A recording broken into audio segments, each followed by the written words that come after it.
Sebring International Raceway is America's oldest road racing course. With over 6 decades of storied history, the legendary circuit evolved from Hendricks Field, a World War II airbase used to train B-17 combat crews, into what many regard as America's most challenging road course. Sebring burst onto the sports car racing scene and into the history books in March 1952 with a 12-hour endurance race which has grown, now rivaled second only to Le Mans in international prestige. Former winners read like the who's who of motor racing, from Mark Donohue to Al Unser to Mario Andretti. Although Sebring has changed a great deal over the years, never forgetting where it came from, the course still runs competitors on old sections of World War II-era landing fields. The large seams separated by the old concrete pads surrounding the course, combined with years of weather change, make for a brutal high-speed challenge for cars and drivers to live up to. But that doesn't stop teams from the annual trek to Sebring, Florida to see who has what it takes to win here. The 14-hour race at Sebring is perhaps the most challenging undertaking of all. Last year it was KSR Flat Out Racing and their Lexus SC300 who took the prize, with Cone Crushers and Team Jackie Yates just behind. Champ Car teams face a foreboding challenge on the circuit at Sebring International, known for its grueling pace and abusive track conditions. Without mercy, the 3.72-mile circuit will punish both teams and machines with an unrelenting aggression, leaving only the strongest standing in the end. Nevertheless, this weekend, Champ Car teams throw down the gauntlet, extending their tradition as they return to Sebring, Florida, in hopes that they, too, can capture glory. Welcome, endurance racing fans, to Sebring, Florida for our annual 14 hours of endurance racing in the Champ Car Endurance Series presented by RVA Graphics and Wraps. It is the Marathon Coach Sebring 14 here on ChampCar.live. Paul Veltum, Doc Waldrop, Bill Strong, and Tiffany Alexander bring you full-length race coverage again this weekend from the beautiful state of Florida. Once again, it's a packed house this weekend of racers, with roughly 95 teams from all over the U.S. and Canada to compete on this 3.7-mile, 17-turn road circuit constructed on an active airport for private and commercial traffic from an old airfield here in Sebring, Florida, Hendricks Field. Good morning, everyone, and weather today about 90 degrees is what we're heading into this morning, and we've got Doc Waldrop here with us this morning. Doc, good morning. How are you, sir? Get your mic going here. Action hero. So, for a great day of racing here at Sebring. I mean, what a storied track in the history of motorsports in the United States. Just walking down the paddock, seeing all the signs of the past winners above the garages is you know, you get goosebumps here. It is a pretty cool experience out there. Of course, Sebring, one of the most aggressive pounding racetracks on the schedule. Not only are you battling your competition, but you're battling the track as much as those other competitors. Absolutely. This is certainly one of those racetracks that will test you to the nth degree. I think we got Tiffany Alexander with us on the show too. Tiffany, how are you today? Good. Good morning. Good morning. Good morning, Tiffany. Hi, we Doc. miss you. Good morning, Tiffany. Hi, Bill. I wanted to be part of this group. Well, it proves we'll almost let anybody in. All right, they're rolling down pit lane now, guys. Our standards are dropping by the moment. Well, they were never that high to begin with. I mean, truth be told. Shortfall. That is the key. What are we looking at here today, Paul? We've got a much larger field this year. Last year's race was affected by the area, and our thoughts and prayers continue to be with our Eastern Seaboard friends that suffered at the hands of Florence. But we got, like you said, almost 100 teams here today. This is one of the original races in the Champ Car schedule, and it's pretty much stayed on the schedule at the same time of year, same format, 14 hours here. So we're looking forward to a great race. Yeah, 14 hours of racing out here. I think we've got 17 corners, as you can see. turn 17, you either love it or you hate it. Very challenging, very rough and bumpy going through there, and which always makes it difficult to judge the exit speed of just how hard can you push it and stay off the wall on the way out. Well, you know what's funny is 17 reminds me a lot of the turn 1 at Daytona. There's so many different lines that people take into it that you really got to be aware going through there. And of course, you're braking hard after the long Ullman straight. So 17 gets a little interesting. It certainly does. You can see cars rolling out of the pits now. We've got several cameras in cars. We've got a little bit of track cam action going on as well. There's inside the JB Bugs Racing number 54, 1973 VW Super Beetle. You know, they've competed every year we've raced here since 2011. Oh, yeah. We've got some other cars like Team Infinity. They've been with it. That car's been racing for 9 years, which that's as long as Champ Car's been around. It's pretty amazing, really. Four Paws Racing is another team that's been here every year, the Floridigates team. And, of course, Team Jackie X. We've come to I don't know that they own this track, but they stand a much better chance of, my money would be on them. And they've just got so much time here.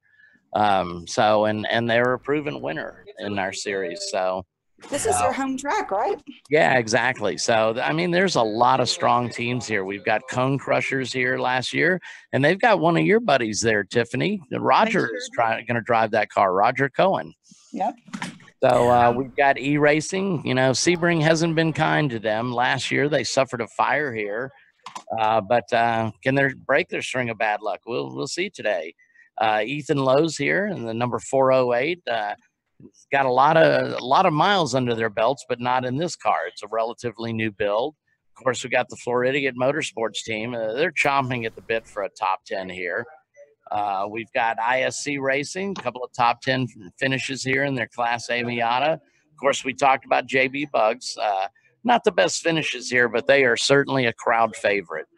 KSR Flat Out Racing, Kevin's here. I think they only have one entry here, but they are our defending race winner here at Sebring. No, yeah, they got both cars here this weekend. Okay, they do have two. All right. No, they have three. They actually have 3 cars here this weekend. Level 1 Racing, they're out here in their Miata. They're a tough car. I look for them. I look for them to do fairly well here, and whereas you wouldn't think a Miata would. But and I also want to thank them for those tires at National Corvette Museum. That saved our bacon and got us a 14th place finish. Mean Green Racing here. Pete's here with his car. It's a beautifully wrapped Honda Civic, and it can really fly. He's had some picked up the wrong set of lips this morning. They've had a few reliability problems with that new build, but I'm telling you, that car can fly. We got Momo Champ, another longtime Champ Car competitor. It's another Miata that's a constant threat to move up. They've had 10th and 11th place finishes here in the last 2 years, so we'll see if they can move up a few spots. We got 9-4 Motorsports out here being supported by Low Tide Motorsports. It's a single entry with their SC300, but a second place finish in 2016 and a 4th last year in a sister car. So they can certainly get it done. Not banned here yet, number 307. I think this is the first time that Mr. Ballinger has been here to Sebring. So it's a capable car in very good hands. I got Running Bulls Racing, my buddies. Sebring is their favorite track, and this I look for this team to break out sooner or later. They're coming so close to top 10 finishes.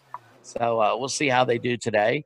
At Team Infinity, Ed's here with that J30. They can get it done here for sure. That's an automatic racing in our series. Multiple top 10s through its career here. And again, that they've been here every year. Team Jackie X, 2-car entries, strong drivers. They know this track. They've done well at this track. They got to be a favorite of mine for this race. TLM, 3-car entries out of their shops in South Florida. They're all EC cars, but they're blindingly fast here. Treasure Coast Miata, another longtime Champ car supporter. Another Miata that gets around Sebring here very well. Tuttle Motorsports, he's here with both of their their Mitsubishi Eclipses. So, and they sounded strong in this morning when they were rolling onto their spots on the grid. It's interesting that Tuttle Motorsports and Jackie Ickx, they're pitted towards the very end of pit out. And with the grid, the pole position being pit stall 58, those 4 Mitsubishis are going to start well back in the pack. So we'll see how they do. But anyway, there you go. That's some of my picks for today. Well, thanks, Doc. I got to kind of lean towards KSR and that SC300 just because I'm going to do a David Hobbs and just, they won last year. They've really been tough ever since this race last year, and that's all their star drivers in there too. So watch out for those guys. Yeah. What we haven't talked about is the weather that's coming. There will be rain today, and or at least as we get into the evening, it is about 90 degrees out there. It is Florida, so you can see the weather is on its way in, and that's going to play a role in things, and that always turns the tables. So we'll see what happens there.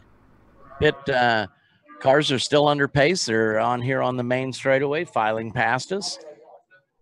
And if you're just joining us, welcome everyone. It's the Marathon Coach Sebring 14 in Sebring, Florida, the Sunshine State. Paul Veltum, Doc Waldrop, Bill Strong, and Tiffany Alexander join you today for a full-length race coverage as we count down 14 hours of endurance racing here on ChampCar.live. It is ChampCar.live, made by racers for racers. So we welcome you to the broadcast. You're welcome to join in and chat with us, instant message with us over on our Facebook feed, or if you want to watch in 1080, you can check us out on our YouTube feed, which is ChampCar.live, and put it up on your man cave. There we got a car disabled on the backstretch. It's the Mean Green Machine is shut down on the backstretch. It looked like car is not moving, so we're probably going to have to go out and pick that one up before we can get started. He's actually right on the tarmac, so that's a problem. We talk about the weather and the rain, how this affects this race. I think there's a bigger issue. It seems like we got into love bug season. There's an absolute, and I say, crap ton of love bugs flying all over the place. So you're going to see a lot of windows getting mashed up with bug juice, and come sunset, that's going to be a big issue here. Ew. Yeah, the sun sets right here, right at the very end of the back Ullman Straight, and it is a bear to see. Or blinding might be a word. Yeah, blinding. I like blinding. Like my personality. I got stuck with that stint one year. Yeah, I'd like to say happy birthday to Ron Zappaport at who's our A-Class sponsor. The owner there. Ron's birthday is today. Oh, happy birthday, Rob.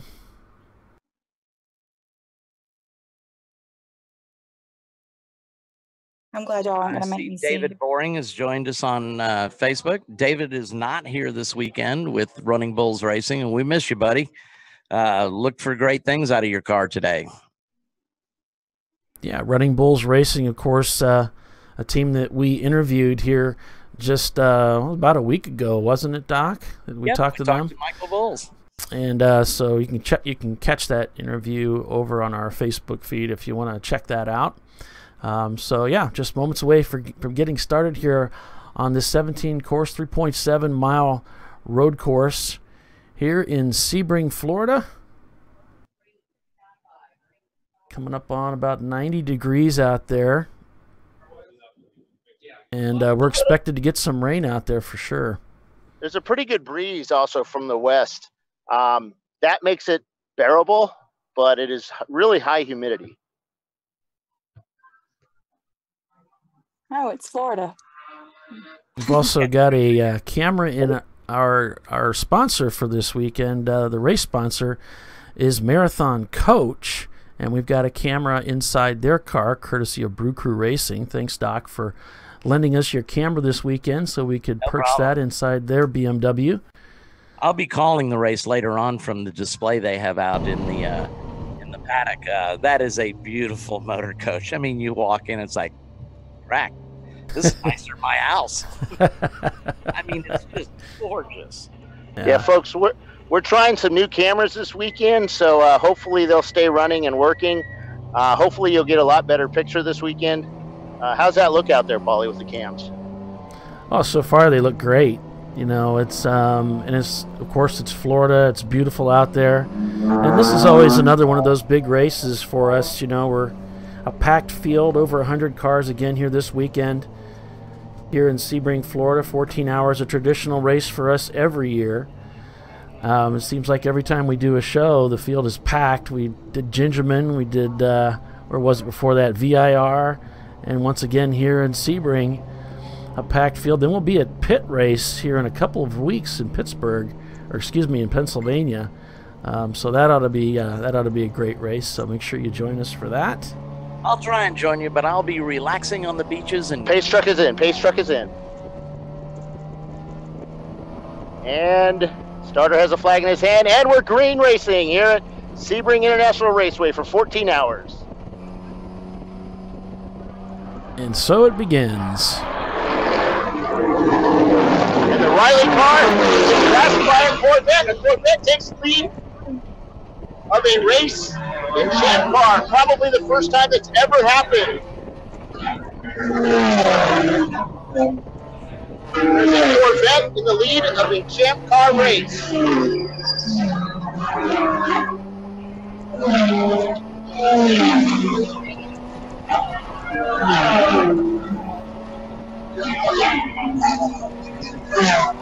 Everybody's making it clean into one so far. There's been some 2 and 3 wides in there. They're making it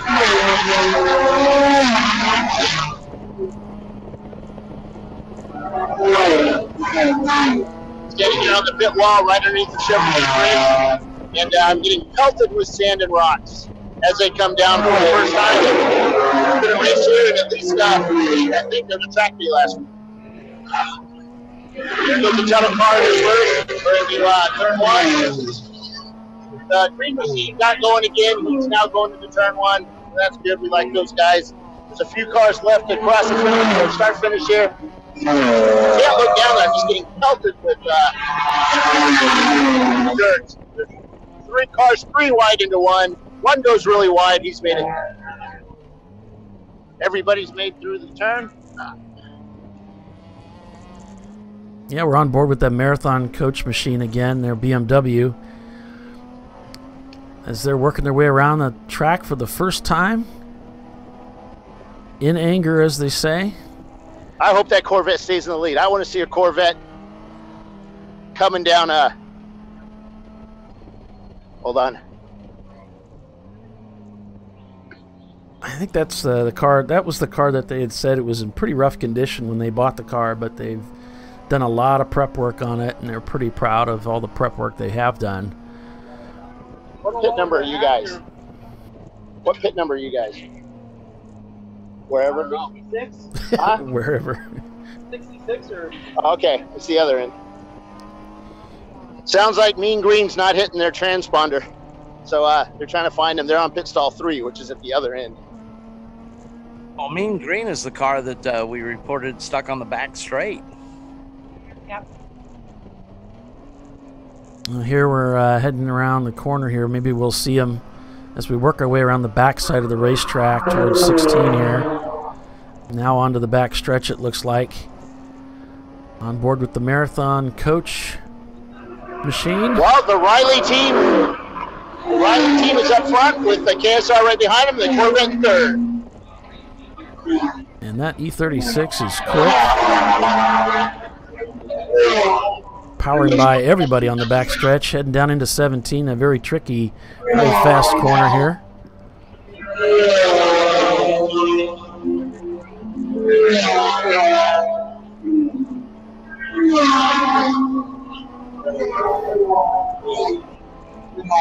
Now onto the front straightaway, past one of the neons. Go ahead, Bill. Yeah, I can smell a lot of clutch and a lot of race down the front straightaway here. Well, it looks like KSR is out to the early lead in SC300 according to Race Monitor.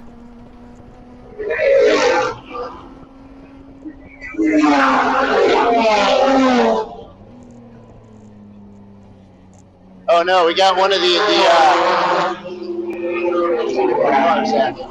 46s from the 169 just coming down pit lane.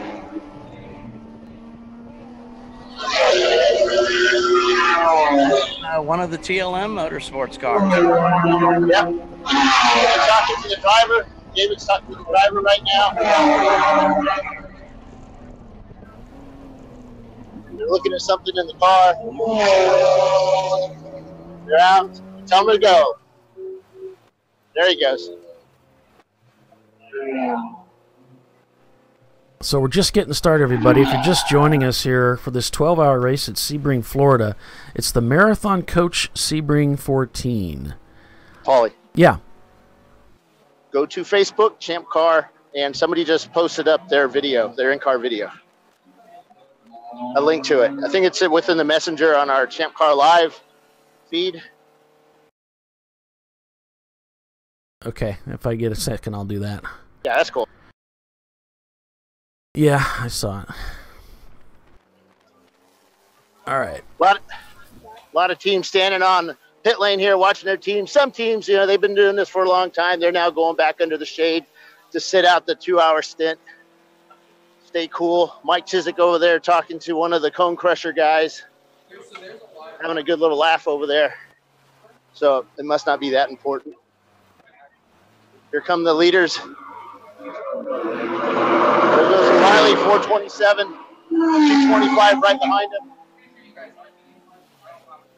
That Riley Camaro is fast. There goes the 6. Red Mustang that we had a little bit of issues with this weekend. They're now moving up the field. They've moved up quite a bit, actually. Sounded pretty good going down there. They've actually set the RPMs a bit lower on that car so that they could go a little longer on fuel, and so they don't blow it up. It's a test, a big test for this car. It's first race. They have done a few test sessions at track just to get fuel mileage and see how it actually handles.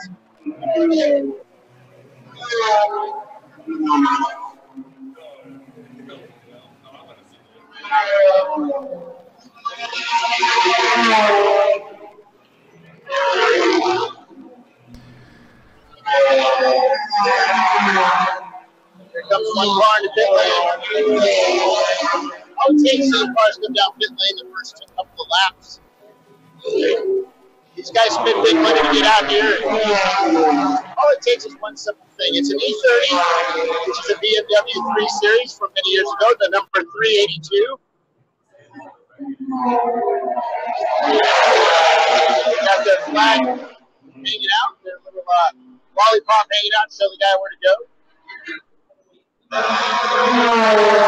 One of their guys uses the stairs that are spots on pit lane to climb over it. It's a funny thing about that. So, you know, a couple of weeks ago, I spent some time with Bill Riley's MC team, and one of the I get issued rules. You know, they're supplementals, and one of the rules is that if you're near one of those things that you can step over the wall with, or one of the things that you walk around, the holes in the wall, you're not allowed to use them. Whenever a car comes down pit lane, you have to go over the wall.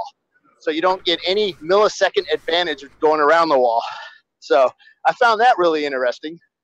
I think you guys probably don't really care, but.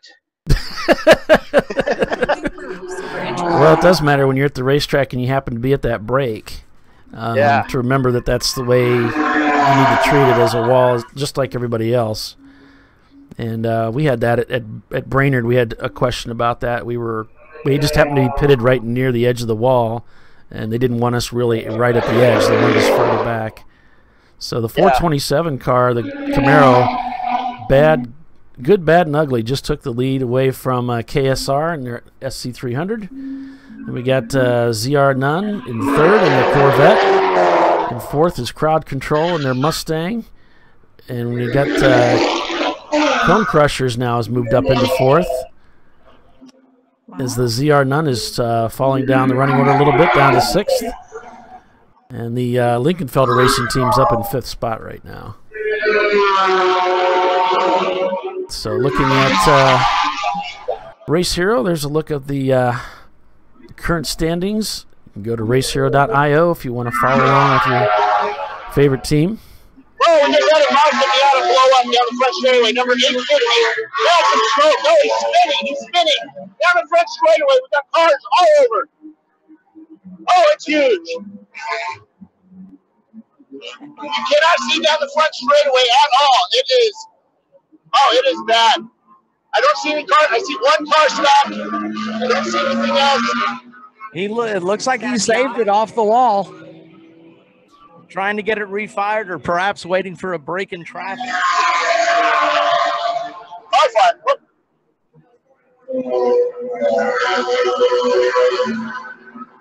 It's on the front straightaway there, probably right in front of the flag stand. Okay. Should be able to get that. We're full course caution, everybody. Oh, I can't see. You say that was the 850 Kelly Brothers race? Yes, 850. Yeah, he had about 30, 40 cars right on his tail when it blew up, and you could not see anything. Cars are scattering everywhere. Then he starts spinning, and when he spun, you just couldn't see anything. You could see the panic in the guy's eyes as they were coming down the front straightaway. As big as Slosser plates. Yes, he has a massive amount of oil underneath the car. As he was coming around 17, right before the bridge, it just went poof. Let all the magic smoke out, did he? I hate it when that happens. Bill's looking for a thumbs up. When you're in a situation similar to this where you're disabled and you've gone through a spin, make sure you give a thumbs up so that officials know that you're okay. There's also a safety light on track past the mobile bridge. So if he's going for this 850 car, he's got a long way to go. It's not a short track. No, it is not a short track. So yeah, he's approaching the Cunningham corner on the backside of the track, but he's got a long way to go still.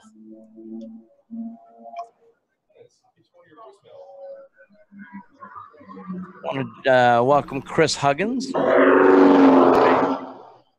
Morning, Chris.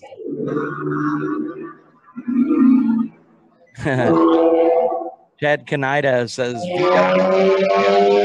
impressive. There's a good amount of oil coming down the front straightaway from where he stopped to about the bridge. A lot of oil. Safety vehicle out to him now. It'll take them a minute to get that cleaned up. Yeah, it's going to take a little longer than that. It'll take a few laps. We're trying to collect the get the pace car out and collect the leader right now. Safety is on scene. Driver's okay. One of the things about the Sebring, the main straight here on Pit Road, is it's not all that wide.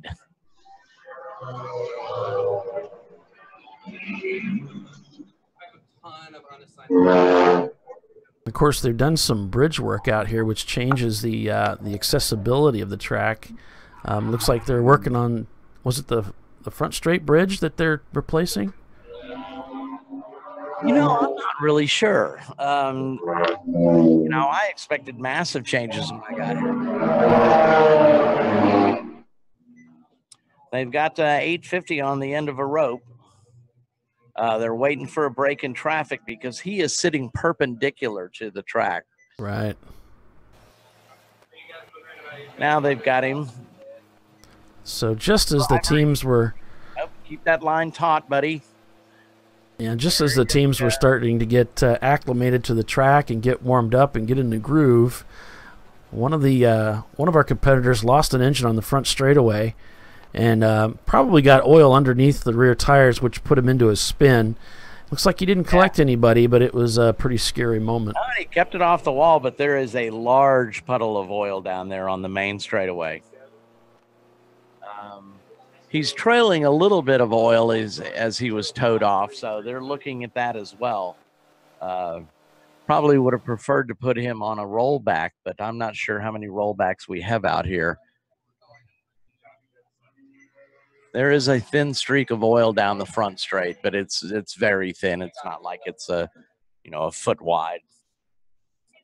It's a Miata engine. It can't be that big a hole in the oil tank, right? Right, right. How much oil can they really have? How much oil could it possibly have? It's about 4 quarts is about it. Hey, good morning, everyone. Good morning, Tyler. How are you? Oh, I'm doing well. Enjoying the 50-degree weather here in Northwest Ohio. It is great, great fun. So, I figured you'd be down at the Grocery Getter 24 there, Tyler. oh, I've got work to do on my car before the next race for us. So I've got to do some work in the garage today. What is your next race? Would that be Pitt? Well, yeah, that's funny you say that.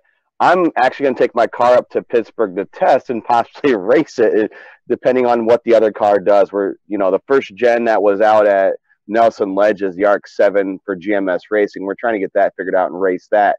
If that doesn't work out, we'll probably just race my E30 up there. Gotcha. Well, I will be missing the pit race, Tyler. I have to go to Costa Rica for 10 days. Oh. I know. We feel so sorry for you. It's, you know, it's a nasty job, but somebody has to do it. Think of me as Blank Pro. Doc's already living the retirement life, going to Costa Rica, hanging out on the lake. I mean, what else can you do, Doc? Well, I'm going to Las Vegas for 10 days. Do you do anything besides drink beer and fish? I don't fish. There's no time for that with the amount of beer I consume. Is it the beer or the margaritas? Oh, the margaritas are a definite go-to lately. We have a question on Facebook. Chris Huggins was asking what kind of car is the good, bad, and ugly, and I don't know since I'm not there. Doc, can you fill us in on that car? That is Bill Riley's Camaro, I believe. Yeah, it's a Camaro. Yep, 1984 Chevrolet Camaro, prepped by none other than Bill Riley. Someone's He's also asking. going up. I saw. That's actually a customer car. Oh, is it? That Bill Riley built. Yeah, I forget the guy's name. Real nice gentleman, but he made a heck of a car for him. Yeah, he jumped out to an early lead. That's for sure, and he looks awfully strong. Jackie's got the field under tow. They're just approaching the mobile bridge, approaching turn. They're in turn 6, so they'll be heading down to turn 7, which is the hairpin. We've actually got a camera out there on our hotel. I'm being flagged down by one of our celebrities down here. It's Singer. What kind of album did you come out with lately? Albums? Don't worry about it. I'm just such a huge fan of yours, Bill. I just want to say that. Well, yeah. This is Ethan Lowe. He's kind of a famous race car driver in our circles. He's going to autograph my lens later. Yeah, that's right. So how's your race going for you, man? It's going really good. We're gaining position. We haven't bothered to look because my 2 co-drivers, we have a total of 3 drivers in 14 hours, so we're excited. Both of them are really impressive, competitive drivers. But I'm not even looking at the thing because, knock on wood, and with confidence, I have a feeling we're going to make our way up quickly. What's it like going from a student to race car driver to a teacher? Feels great. Feels great. Yeah, I'm just going to leave it at that. Feels great. Just another day in paradise. That's what it comes down to. Living the dream? Living the dream. Absolutely. All right, man. We'll talk to you a bit later. That's Ethan Lowe from Nicest guy in the world. ELR Racing. Is it ELR? Yeah, ELR. Spoke to his dad briefly yesterday. Kevin, really a strong supporter of his son. The Hulk car, the Green Mean Machine, he's back in pit lane right now. He's they're trying to fix their transponder. They think there was a hose in the way of it, so they're trying to take care of that right now. They're putting a Champ Car supplied transponder on it just to see if that fixes it. So they've dropped quite a bit of kitty litter down here on the pit straight. Yes, they did. I don't know what they're going to do. They got a pile of it.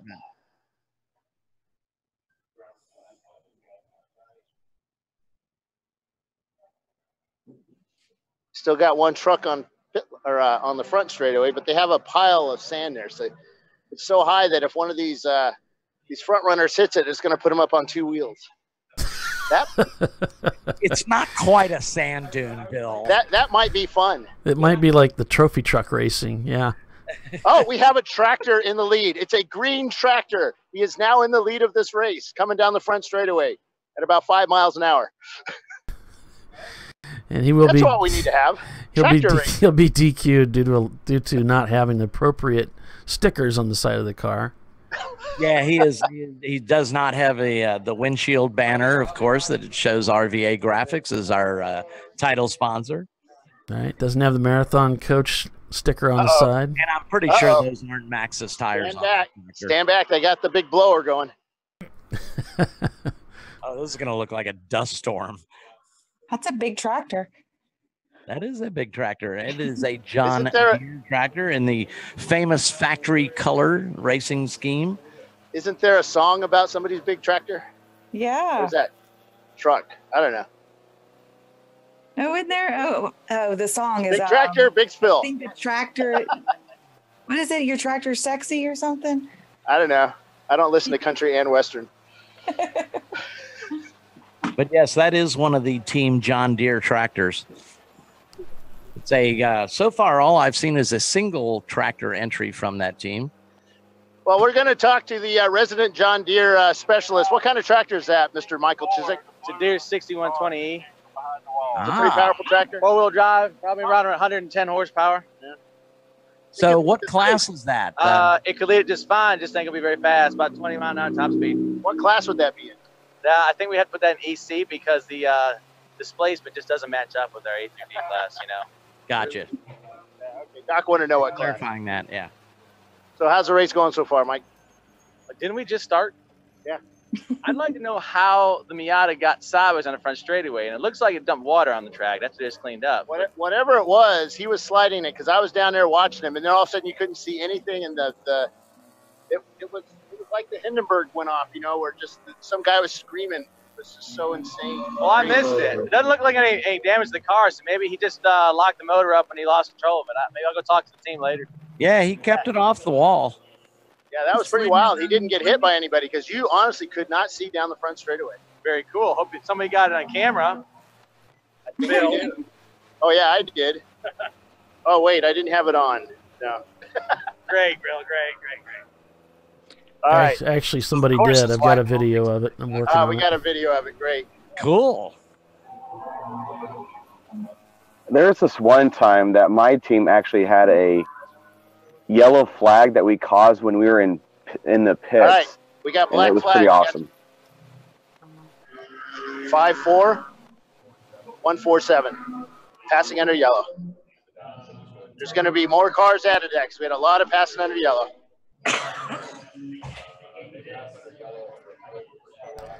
So it's good, bad, and ugly up front. We're full course caution right now as we're working to clean up the racetrack.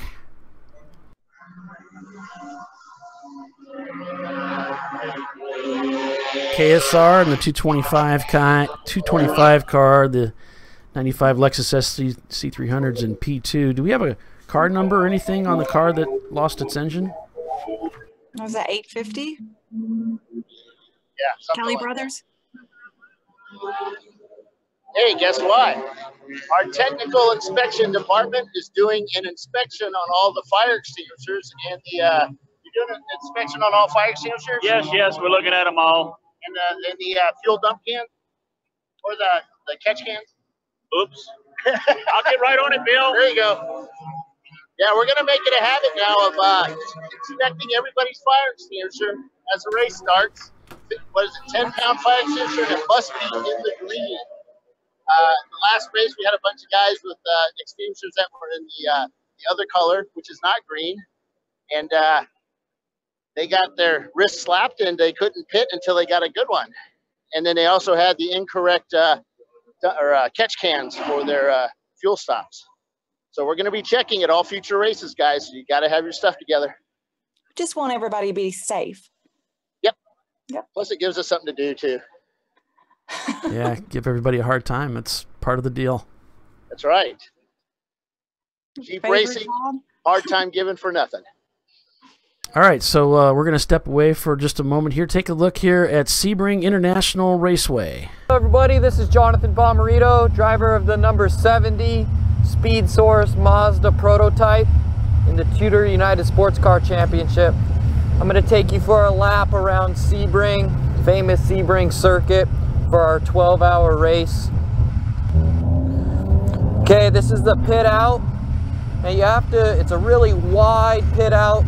You have to remember there's cars on track doing about 120 to 130 miles an hour through this corner. You really have to have a lot of respect and courtesy for each other because you blend right at the track out. Approaching turn 3, hard braking, couple of downshifts. Really trying to roll the car. You have a few bumps, a lot of transitions in pavement. Turn 5, high-speed left-hander, a lot of grip here. You can let the car unwind, use a little bit of that exit curbing. Now you're on this bending back straight. It's a good passing area. Into a really hard braking zone, probably one of the hardest braking zones on the track. Braking at about the 300 marker, just past the big bump. So you have to really work on your brake modulation. Quite a few downshifts. Get down to the apex. And important acceleration off the corner there onto the no-name straight. Okay, we'll be approaching turn 10. Another really good out-braking section. Braking just past the 3-board, like the 250 marker. Hard braking. Letting the car roll. Again, you have a pavement change to a concrete patch there at the apex. Pretty fine choppy bumps. You have to really modulate the power as you accelerate off the corner. This is one of my favorite corners on the track. Turn 13 has some bank to it. Again, bumps right at the apex. Really using all the road at the track. Oops, sorry about that, folks. But here's a look at the video. And it looks like he's going through water. And it could be some of that's his own water coming off the radiator. This is the reason we're under full course caution right now. You can see just water must have been coming into the cockpit as well, so that must not have been much fun. That looks like he's driving in a hurricane. It really does. It's bizarre. I've never seen anything like that. Well, I'm seeing water coming down off. This must be a video of some other video, yeah, because we've got water coming down off these easy ups. So that's not the proper video. Someone set this to me, and I thought it was coming off the tower, but it's not. So do apologize for that, folks. Hello, Go back to our tour here. Bomarito, driver of pretty fine choppy bumps. You have to really modulate the power as you accelerate off the corner. This is one of my favorite corners on the track. Turn 13 has some bank to it. Backspeed flag racing. Again, bumps right at the apex. Really using all the road at the track out over the curbing. This section is pretty tricky. It is a passing area, but it bottlenecks right here, so you really have to have any passes done before you get to that corner. Flat out through those two kinks, braking about the 200, only one downshift, and you flow a lot of speed. Smoothest section of the tracks, turn 14, 15, and 16. It's really important to get a good run off of turn 16 because you just have a long straightaway before you get to turn 17. Turn 17 is one of the hardest corners on the track. It's very fast, very bumpy at the apex, and you can lose a lot of time here. So you're pushing hard, but the consequences are very high because there's no runoff. So really have to try to get the car straight, hard braking, 2 downshifts, and then come off the brakes and roll a lot of speed all the way through the center of the corner. And we're entering the pit lane here now. You're really trying to push the car, stay to the right, and braking as late as you can to get down to your pit lane speed. And that's a lap of Sebring. I hope you all enjoyed it. Yeah, it's a pretty amazing track, epic racetrack here in Sebring, Florida. Just came off of a full course caution as we had a car lose its engine on the front straightaway. They got that cleaned up. There was some fluid that was down, and we're back to green. So the good, bad, and ugly, Bill Riley prepared Camaro jumped out to a huge lead, and evidently the Cone Crushers car caught a couple of cars. They were in 4th place. They got a couple of cars napping and are up in 2nd place. So the car that blew up down the front straightaway, they said they think they programmed the computer wrong, their ECU wrong, and it blowed up. So they're packing up right now. Oh man! So it's good, bad, and ugly, and KSR Flat Out Racing up front, Cone Crushers, Crowd Control, and their 95 Mustang, and Money Pit Racing in P5, ZR Nunn in their Corvette in 6th, Lincoln Felder in 7th, GCS Motorsports in 8th, 94 Motorsports in 9th in the 840 car, and KSR Flat Out Racing, number 223 Z car in 10th. We got the 905 in pit lane. It's a Mazda RX-7. Got the hood up on it. You got zip ties out. You got some spark plugs out. So there's plugs, a little bit fouled. So good new plugs in the car. All right. Yeah, just because you can put an ECU in the car now, under our rules, I don't suggest most people doing it. It's just too much for you get one little part of your nap wrong. You know, these tuners, not all of them know what road racing is. They know how to make high horsepower in a dyno, and that's about it. So It sure didn't take long for that engine to let go. Barely under green, more than a couple of laps. Yeah. So Cone Crushers moves up to 2nd place now. KSR in their SC300 falls to 3rd. Crowd Control in 4th, and Money Pit Racing in 5th.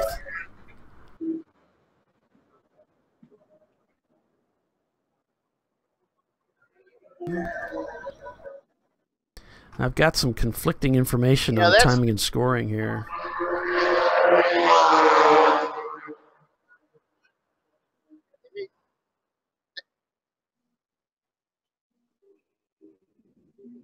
Doing the live streaming it.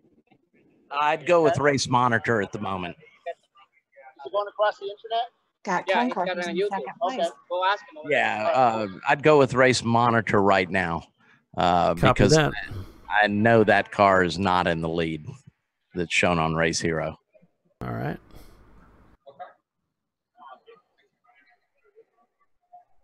What's that? Yeah, it's showing another car in the lead. It's a very different screen running. I'm gonna go back and just what we're seeing coming off of Race Hero is a completely different running order. Yeah, they're checking on that now. So something's wacky there. And looks like we're rebooting the Race Monitor feed as well. There's good old waiting for data. Waiting for data's up front, yeah. So we had over 90 cars start the race today, Doc. Another huge field. I still want to see a team start with that name. drive timing and scoring crazy. Good, bad, ugly up front. About 4.5 seconds over Cone Crushers. KSR's in 2nd. Crowd Control's in 4th. KSR Flat Out in 3rd. Crowd Control in 4th. Backwoods Racing in their Ford in 5th. Money Pit Racing in 6th. Lincoln Felder in 7th. GCS Motorsports in 8th. And TLM Marathon Sports, our marathon coach, our sponsor this weekend for this race, in 9th. And Makeover Racing in 10th. Go on board with the marathon coach machine there. Of course, Marathon Coach, not only our sponsor for this weekend's race, but also an amazing coaches that they sell. And there's one on display out there at the race this weekend, so it's pretty nice. Yeah, I'm going to see how long Bill's got cords for this microphone, because I may call the race from there. Those things are pretty nice. Oh, man. I sent Paulie some pictures. Maybe we'll get those up when things settle down out here. But it's been pretty hectic out here so far. It's a busy start to the race. A busy start to the race for sure, as we had a car lose its engine on the front straightaway just moments after the start of the race, losing control of the car. Fortunately, didn't hit anybody, didn't collect anyone, but there was a lot of bobbing and weaving and dodging, and the front straightaway was just full of smoke, couldn't see anything. But fortunately, everything turned out all right from that incident, and we're back to racing now. About 11 and a half hours. 215 is back in the garage here. Those are our Volkswagen guys. They used to be out in California. That's our old Bob Mink. Yeah, that's Bob Mink, and his car's back here. He's hiding some stuff now. What happened, Bob? Whoops. What happened? I didn't do that. How you doing? How is everybody today? We're doing well. And? So what happened? Oh, nothing happened. We're just on a test and tune day. Sorry. This is a very calm day for us. We're just here to test out the car, get it ready for the end of the year race, because then we're going to dominate with this 170 horsepower monster. It's pretty awesome. He's got a computer on it, so you know it's fast. See it sitting up on top. So he's got a lot of stainless steel hose, so you know it's really quick. Fuel cell in it. Lots of wiring. Bob, he also works for Volkswagen too, so you know it's really quick. He has all that cheater stuff on it. Yeah, but that's why I didn't want you around. You're not supposed to be here now. I can't put the cheating stuff on when you're standing here, can I? I got Mike watching me. I got you watching me. I can't do anything. So the Super Beetle's in the pits, coming down pit road right now.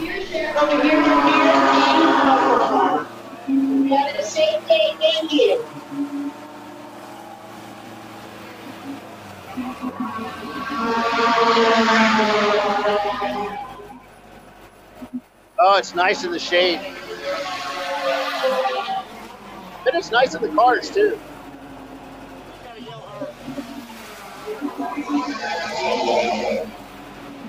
Nice and warm. A lot of dead air, guys. Keep talking.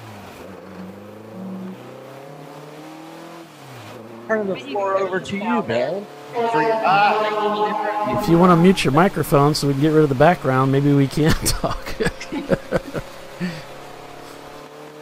All right, so JB Bugs was just in the pits. They had to stop in for just a moment. I've got a...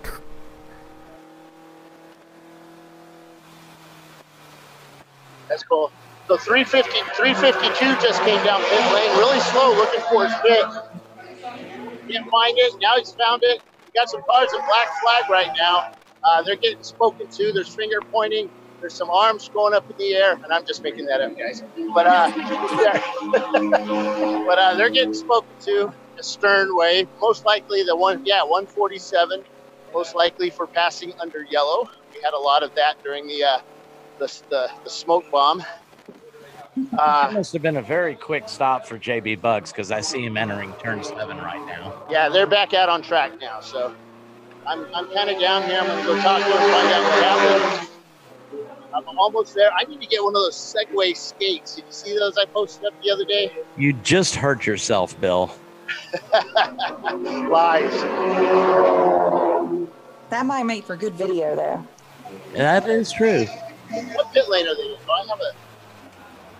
Okay, the Mean Green machine just came down the front straightaway. They've evidently got that transponder working. Yep, they got it. Well, they put a new one on there. Yeah, I understand they got one from ChampCar,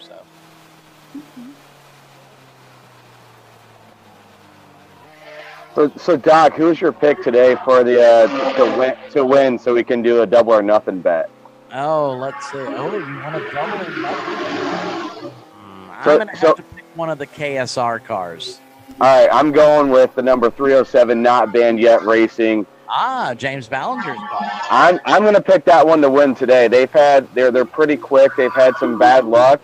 I think they've got the bugs worked out. So you'll see number 307 not banned racing after 14 hours on the number 1 position. So then you'll be then at AMP you'll be paying me 2 beers. Oh, I don't think so. I'm willing to bet the same thing. Hey, look what I found down here in the JB Bugs picks. I can't find their people. There's an engine sitting all by its lonesome down. What if they Well, I gave mean, the engine spot during that stop? what was it in 2014? JB Bugs changed an engine on pit row in less than 15 minutes. So, Yeah, it was 22 minutes, but that's still under the 30-minute penalty mark. So it's pretty impressive. 4.5 minutes. 4.5 minutes. No, it wasn't. It was 22. But it's pretty amazing that they could just change an engine in the pits. So, what happened to the car? Why'd you come in? I guess he got black flagged for passing under caution. Is what they said. I don't know until he comes in. We talk to him. You're a Volkswagen owner. They don't do that normally. I don't know how that car can pass anybody. No. Because the Opal is not here. They put the new hamsters in there. So far, car seems to be running okay. Doing good. All right. Good luck out there. Passing under yellow. That gets him every. Yes, and of course, when you take on new hamsters, it is a 5-minute minimum stop. Right.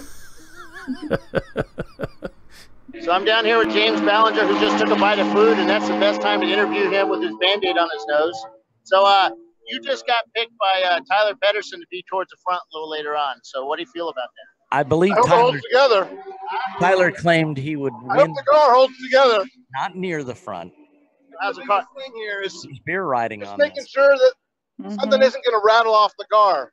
So we had some extra prep for this race. And we were Loctiting some extra parts, and we were doing some more safety wiring. And, it's just this extra stuff, because 12 hours at Sebring is like running through a much longer race at other tracks, because everything is just so bumpy and so rough. I just saw a predicted lap of a 159. So, is he slowing down at the very end to get those 216s? No.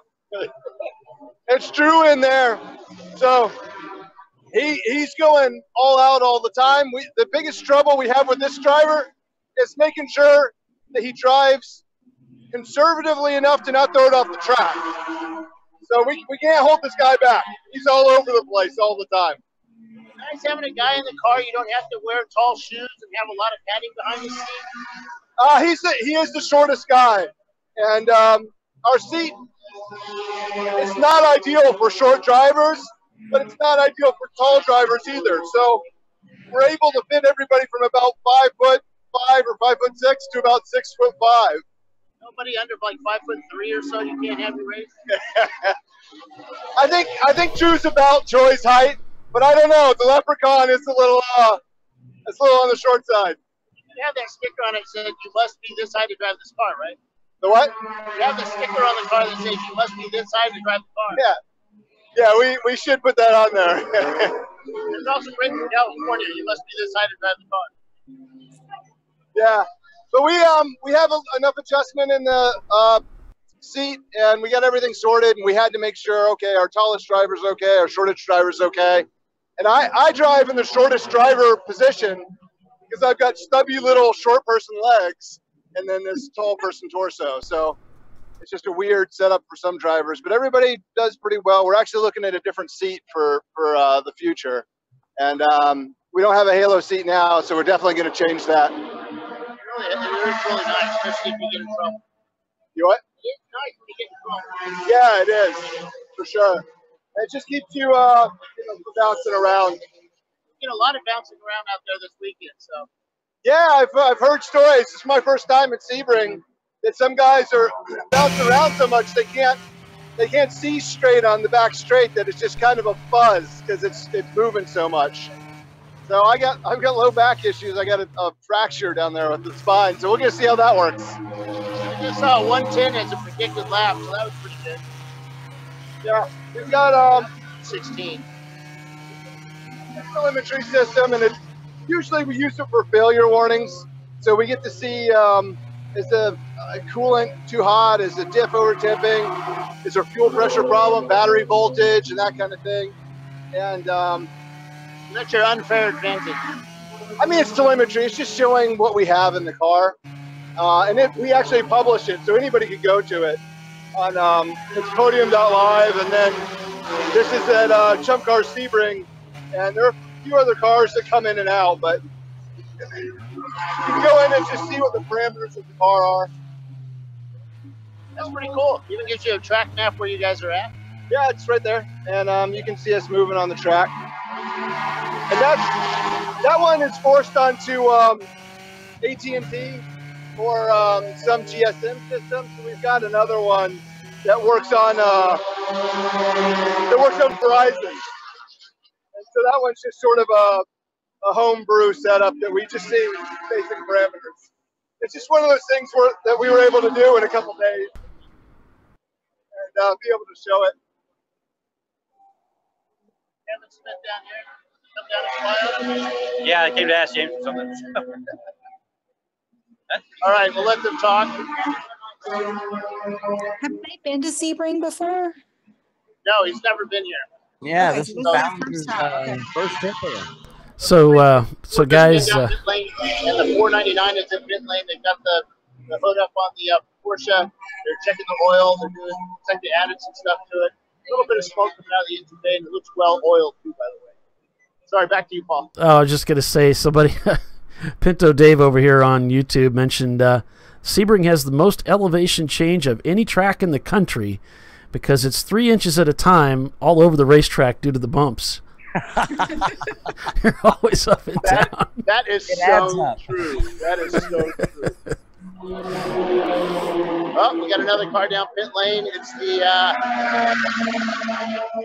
it's a high stables car, which is 629.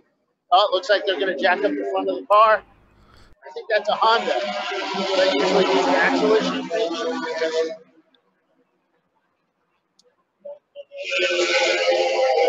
checking the left side wheel.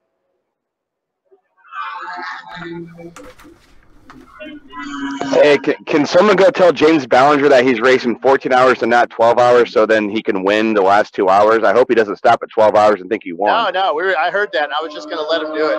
No, go tell him. I'm gonna message him right now. I've got a beer riding on him, so I got to let him know. That was nice in the hole. You should read the supplemental. It says 14 hours all over. See, the signage all over here at the track says 12. So the Green Mean Machine is back in pit lane. Gucci just stuck his head through the window. They're trying to figure out what's up with that one. The Honda has the hood up here, the 629. They're talking to the driver, trying to figure something out with the suspension and axles.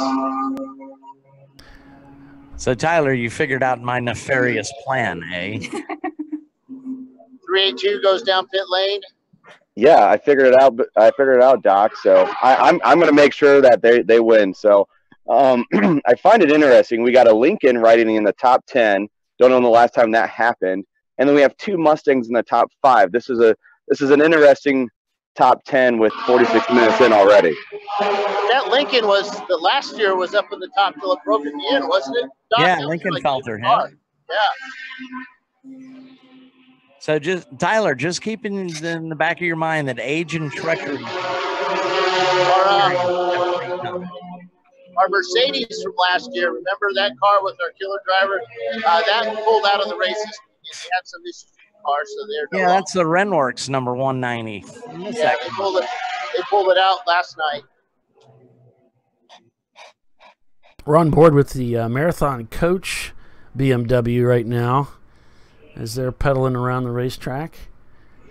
They were up in the top 10 a little bit earlier. Looks like they're down to 12th right now. So if I got that right, not sure that's the proper. I have to take a look here. I think it's showing up on morning as the number 3 car. Yeah, they're in 8th spot. I'm sitting here in the paddock up on a really nice 4-wheeler golf cart thingy. What's your name? Nona. And what car are you guys with? 74. 74. So are you driving this weekend? Watching. So is this your first race you've watched, or you go all the time? Second time. Are you the car owner? No, mother. The car owner's mother. Mother of a driver. Mother of a driver. So do you get afraid when your son's out there? What, he's like 40 years old? I know you're 40, but how old is he? 33. All right, you're pretty young when you got him. So, you as a parent, you watch your kids out here. Do you get kind of afraid of them doing stuff? Have something happen? Well, I She like is that now. they have a lot of requirements, a lot of safety requirements. So now I haven't worried because I think it's very professional. So what kind of car are they driving? Miata. So they're pretty quick here at this track. How'd they do last year? Didn't hear that one. How'd they do last year here? We didn't come last year. We came to Daytona. Okay, so have you heard anything about the track? Is he complaining about it? Or? Everyone says they love this track, and we love this track. It's laid out so nice. It's been easy in, easy out. Love it. So where are you guys from? Wellington, Florida. Ah, I used to live there. Long time ago. Well, not a long time, 90s. Cool place. All right. Very cool place. We're Well, loving nice talking with you. And thanks for the shade here. Oh, thank you. Good to talk to you too. All right. Now I have to get down with all this gear. I probably interrupted their race, but that's all right. Bill Strong reminds me of my grandpa. He's been everywhere in the world. Everywhere. Well, the protection program does transfer you. Yeah. I lived in Wellington for about, 4 months until the woman I was living with decided to sell. I wasn't living with her. I was renting a room from her. She decided to up and sell her house and move to the other side of Florida. So that kind of sucked for me, but it was a great location to work. And then I had to find a place right on the beach, Deerfield Beach. So that sucked. Terrible. Absolutely. Yeah. Lots of folks up down here. Here's the guys from Money Pit Racing. How you guys doing out there today? We're doing really good. Money Pit Racing about in 6th place overall. Loving it. Everybody's been good so far. We just need to find out what number 427 is. That's Riley's car. That's Riley's car. What class? Huh? What class? D. D. So you know it only lasts until it runs out of fuel in about 20 minutes. Well, we'll cross our fingers, right? We need to sell that guy a Champ Car shirt. Yeah. Oh, yeah. It says Champ Car right there. We're gonna hide the Yes. So, Get some black tape. Yeah. So you do arrive and drive, right? Say what? You guys do an arrive and drive program, right? No, we don't. We typically have just owner drivers. We do have a couple rental seats, but we're here right locally in Lakeland, Florida, and Atlanta as well. All right, guys. We'll come talk to you later once you guys get into the race a few stops, and we'll talk to you later. All right, thanks, Bill. Good, bad, and ugly up front. Still about 5, almost 6 seconds over Backwoods Racing in their Ford. KSR Flat Out Racing in their SC300 in P3. Cone Crushers in 4th. Crowd Control Racing in 5th. Money Pit Racing in 6th, which is a EC car. Not banned yet, up in P7th. Lincolnfelder Racing just turned their fastest lap time so far this morning, in P8. It's TLM with another one of their cars. This is the Marathon Motorsports machine in P9th, and Level 1 Racing in 10th spot. We're on board with the Floridians Racing team right now in their 95. We're on board with the KSR team. Here's the Floridians team. I was going to put my beer bed in for Cone Crushers since, they had that dynamic driver, Roger Cohen, with them. Yeah, and we're not surprised that you would go that direction. Does it surprise you at all? Not at all. Well, that guy gets around racing, though, doesn't he? He does. Everybody this year. He hops in any car. I think they let him. There's Doc with us right now. Just had to show an empty microphone. Thought it'd be fun. Hey, Doc, what happened to E-Racing? I only showed them having 2 laps, and they're in the pits. So do you know what happened to them? He's not on his mic right now. Oh, he's not. Do you know what happened to him, Paulie? No, I haven't heard anything. Doc is at that age where about every 10 minutes he has to get up and stretch his legs. I thought he just had to go to the bathroom every 10 minutes. Well, that's the way I didn't want to say that out loud like that. Okay. That's not going to stop Tiffany from going in there. Yeah. Car 448 in the pits taking fuel right now. See, everybody's driver change. Yeah, Doc has a huge fan following out there. It's really disturbing. Because they send the fan mail to us, and I have to forward it to them, which means I have to read it. Some of it's pretty juicy. I need some fans. So how's the car? How's the? I'm down here at the Tuttle team. How's the car doing out there? Lovely. Lovely. Yes, sir. They're kicking butt out there. So you guys just have one car here this weekend, right? Uh-oh. Some pit action down here.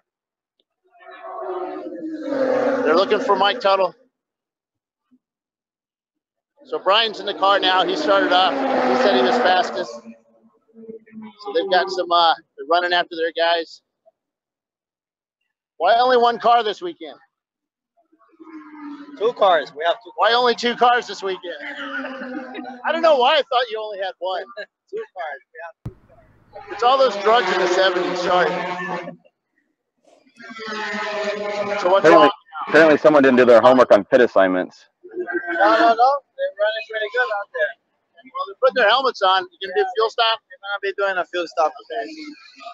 So one of Tuttle's cars is gonna be coming in here in a minute to do a fuel stop. They're getting their guys ready. A little early for that car.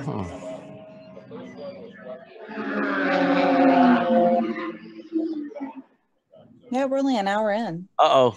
Behave yourself. Boss man's here. Hey, we got Momo. The 230 car's going behind pit wall. Oh, no. That's behind pit wall. Car. Here comes another. Here comes that square cage Miata. What's his number? I think they're going behind pit wall as well, the 364. So we got a 3-car incident that they're discussing on the track radio right now. Some side-to-side contact, and they'll be bringing those guys in under black flag. Have them explain themselves. Yep, the Tuttle guys are getting ready for a fuel stop. Cars on pit lane coming in. They're at the pit outside, so the car has to travel a long way to get down pit lane. That's another car coming in for gas and a 1 hour in. Yeah. Must be running an MR2 fuel tank. Think about it. If he's getting his fuel stop out of the way early, that might be a, let's see. Strategery. Yeah.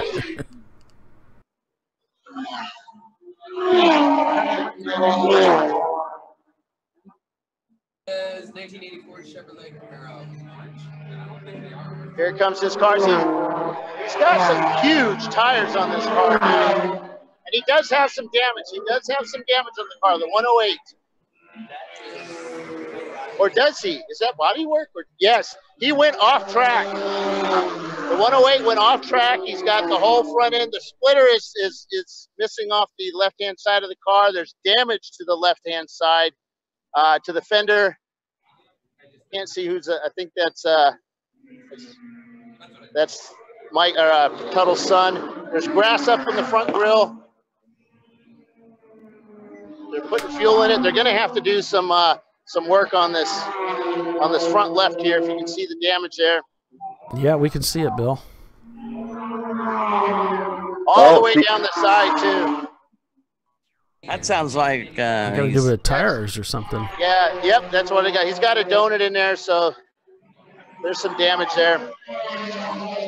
Maybe that fender got in that tire? Yep. Well, the track's going to have to pay him because he mowed the grass. There's a yellow car and another car that got into it on the track is what Tuttle's saying, and that they just collected him.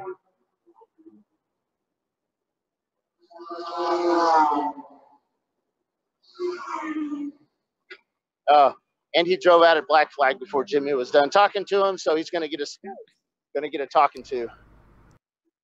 That makes it a longer talking to at that point, right? Yeah. They're done at their fuel stop. Now they're always like what Dana says. If they bring you into black flag, Jimmy will sit there very patiently. And once you're finished arguing, then your time starts. Mm-hmm.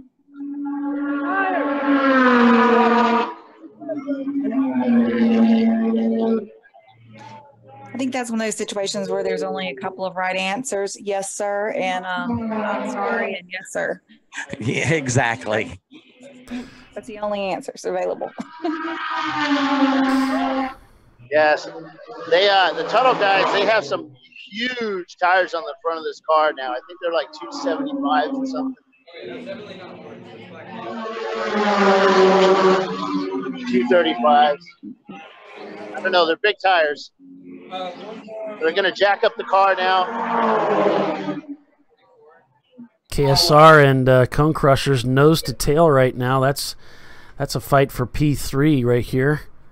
The Corvette is in with the hood up. Ah, that sucks. I think that's a C4, a late C4.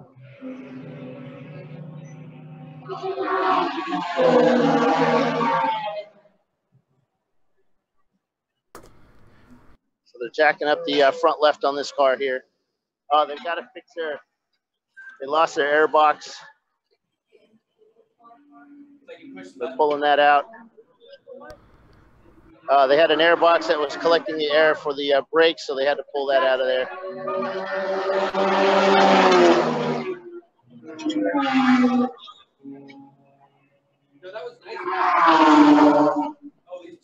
Car's back down. They're checking the air pressures on the car. The driver buckled in. They'll be sending him back out here in a minute. I know, right?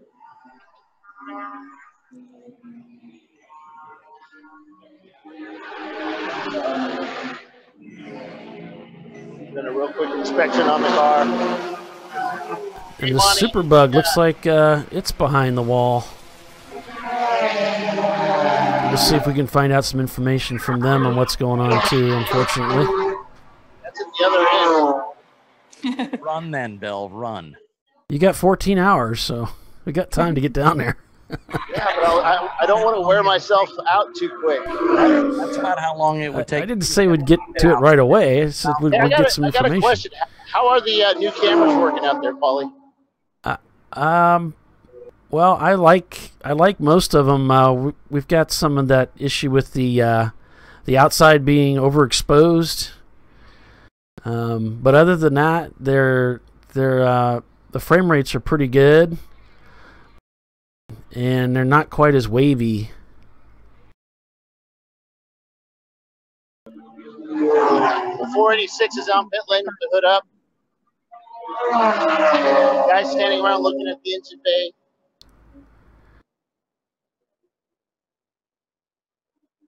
Backwoods racing. Second place. Alex says that Crowd Control Racing has a link as well. The Corvette's got an oil leak.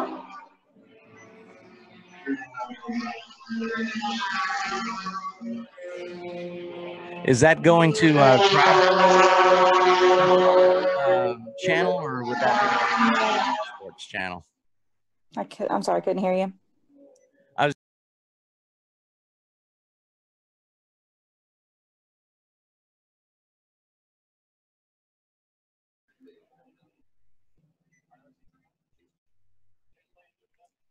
I know I got a lot of notes about teams that were live streaming. Running Bulls is live streaming. Yeah, I get a lot of information, a lot of feedback too, and then most of them are down. Right. They work for a little while. Kind of like Bill works for a little while. Terrible. Boss man's listening.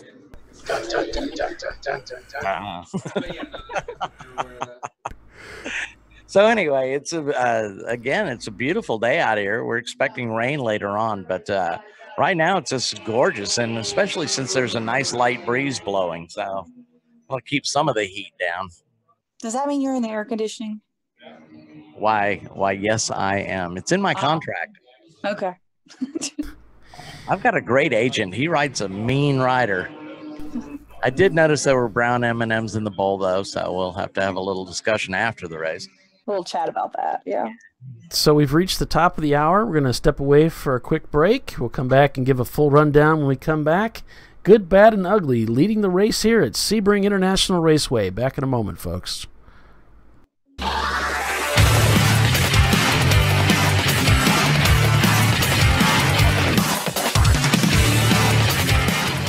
In 1977, Bill Wood set the standard for high-performance brakes. Today, every Willwood product is born from racing technology and is proudly manufactured in the USA. Engineered, designed, rigorously tested to deliver unsurpassed control on and off the track. Whether it's for cruising or absolute performance, Willwood has an application for the ultimate stopping experience. Race-proven, street-ready, drive Willwood.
Lifeline is a fire suppression company.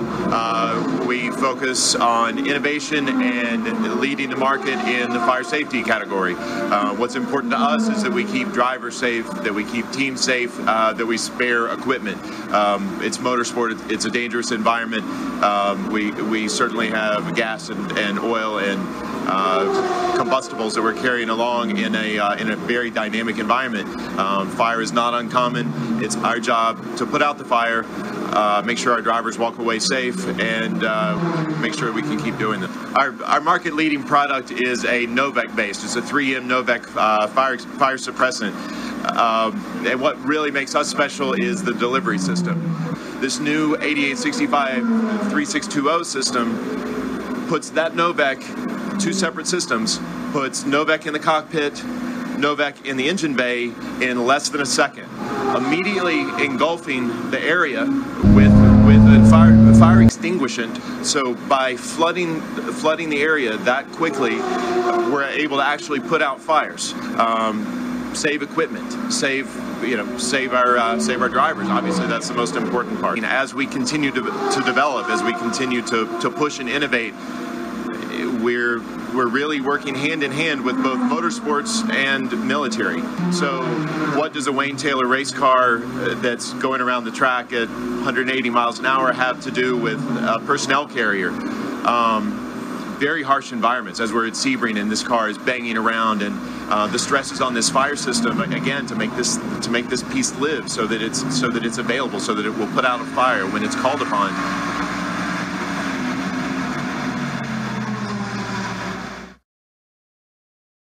Champ Car Endurance Series is sponsored by RVA Graphics and Wraps, a custom graphics shop that specializes in the design and production of the best quality made-to-order vehicle graphics. And by Lifeline. Lifeline uses the latest technology in motorsport fire suppression and extinguishing and is the leader of in-car fire safety systems using Novec and FFF foam. And Willwood Disc Brakes. Willwood Engineering is a global leader and manufacturer of high-performance, original equipment disc brake solutions. And Cool Shirt Systems. Cool Shirt's personal cooling systems, vests, and garments offer comfort, safety, mobility, and durability when performance matters. And Maxxis Tires. Maxxis Tires International is committed to delivering high-performance, affordable tires to the world. And Frozen Rotors.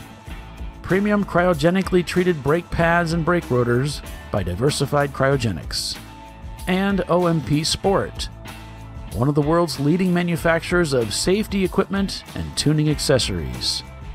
And by Racing Radios, the leader in racing communications worldwide, providing quality and affordable communication systems for racers and fans alike. And DiscoveryParts.com, offering the best in auto safety racing apparel. All right, folks, welcome back to the Marathon Coach Sebring 14 here at Sebring International Raceway. Paul Veltum here with you. So far this morning, it's the 850 car that lost its engine on the front straightaway just a few laps into the race. And then JB Bugs came in to pit for passing under yellow. We've got Momo Chump behind the wall, and the 108 car, one of the Tuttle machines, was off track, and they had some contact. They had to bring that car into the pits to get some things sorted out with the bodywork on that car. Taking a look at the current running order, it's Backwoods Racing up front with KSR in P2, Cone Crushers in third, not banned yet in fourth, Crowd Control Racing in P5, Money Pit Racing in sixth, TLM Marathon Motorsports machine in seventh, Level 1 Racing in eighth, another TLM machine in P9th, and Move Over Racing in 10th. I don't know what happened to Good, Bad, and the Ugly. They were up front. They just came in pit lane. Okay, I'm down here. Yeah, they just came in pit lane. I'm down here with the 6. Hold on, it's the car that got into the Tuttle. Lightning Motorsports, the 531. Their tire had some big pieces of wood sticking in it. Tough splitter. They just replaced the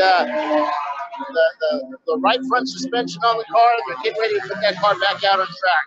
528, I think it is. It's got his numbers all taped up. AP car, it's a Honda of some sort, like a Boss. They are in pit lane right now. And a lot of guys, a lot of cars behind the wall here. JB Bugs is up in the air with the 747 pulling in right beside him in the Paddock garage area. Yeah, it looks like the Lincolnfelder's in the pits too there, Bill. Yeah, there's a lot of cars back here. JB Bugs has a car up on the left side. Get over the wall here. Find out what's going on with them. We've been at it for an hour now. If you've got anything loose on the car, they've probably found it. Well, there's a small oil leak. What happened to the car, guys? Clutch cable around it that came off. Okay. A couple bolts came loose. A couple little parts flew off on the track. All right. So they're putting the car back together. 2 turbos. Yeah, they had a couple bolts come off the turbos. They'll be back out here in a few minutes, right? No motor change. Yeah, the motor's good. What's the difference between a Super Beetle and a regular Beetle? Super Beetles are super and a regular Beetle are regular. That's the difference. Oh, all right. Suspension. They use struts on the Super Beetle. A look out of our tower camera here. All right, let's go. Let's go up to Riley's pit. That's at the other end. That car is pretty awesome. The tires on that thing are like 285s or maybe 335s in the rear. I think they're 335s. They're Viper tires. In the rear and the front. He did that on purpose. He wanted to really push the tires out and see how much grip they can get with that car. And here at this track, because of the wide sweepers, that has to be helping him. 629 is behind the wall. They're jacking that car up with the engine lit up. A lot of guys getting ready for fuel stops. We're only an hour and 10 into this, aren't we? Yeah. Why are we stopping so quick for fuel? I don't know. It's unusual. I don't remember this happening last year with all the cars coming in so soon. The 352, what happened to the car? We have a crack in the valve cover. So we wouldn't really mind that much, but it's getting on the header and it's making me sick in that cockpit. So your guy back there putting the yeah.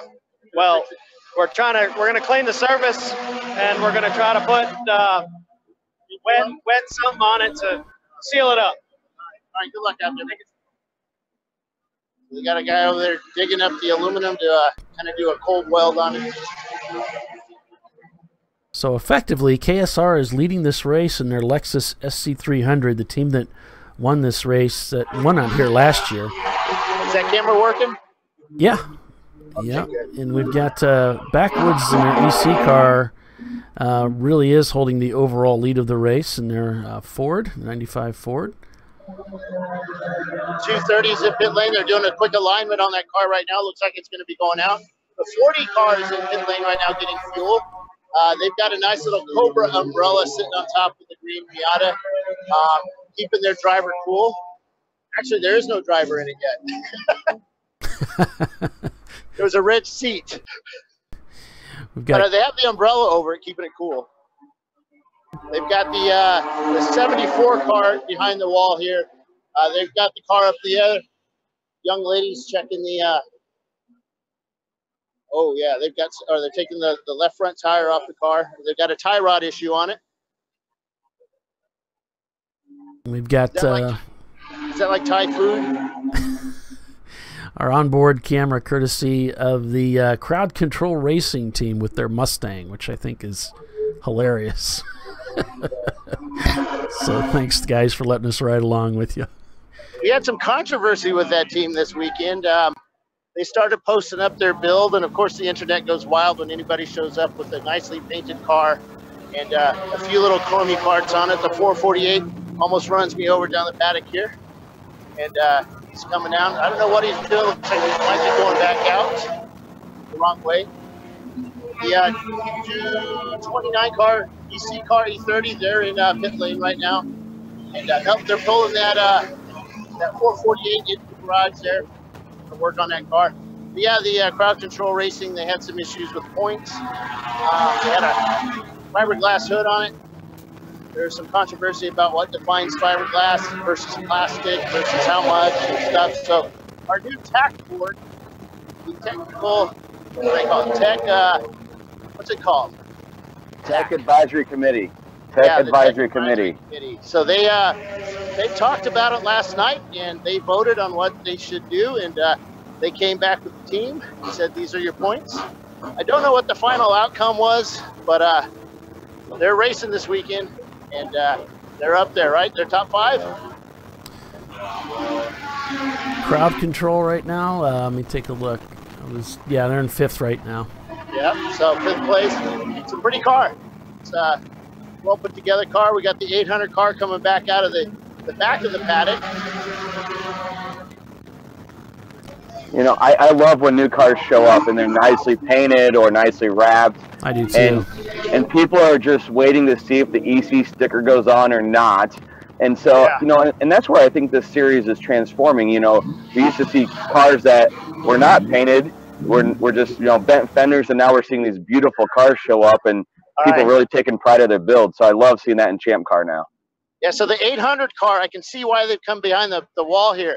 Their muffler's hanging off. So they have one of those exhaust systems that looked kind of cool, but it was sticking out just a wee bit too far. And they probably hit their brakes a little too much, and the car behind them couldn't stop quick enough. And boom, knocked their whole exhaust system off and was dragging down the road. The 310, we have a lot of EC cars in this race. The 319 BMW, looks like an E46. He's in pit lane getting fuel right now.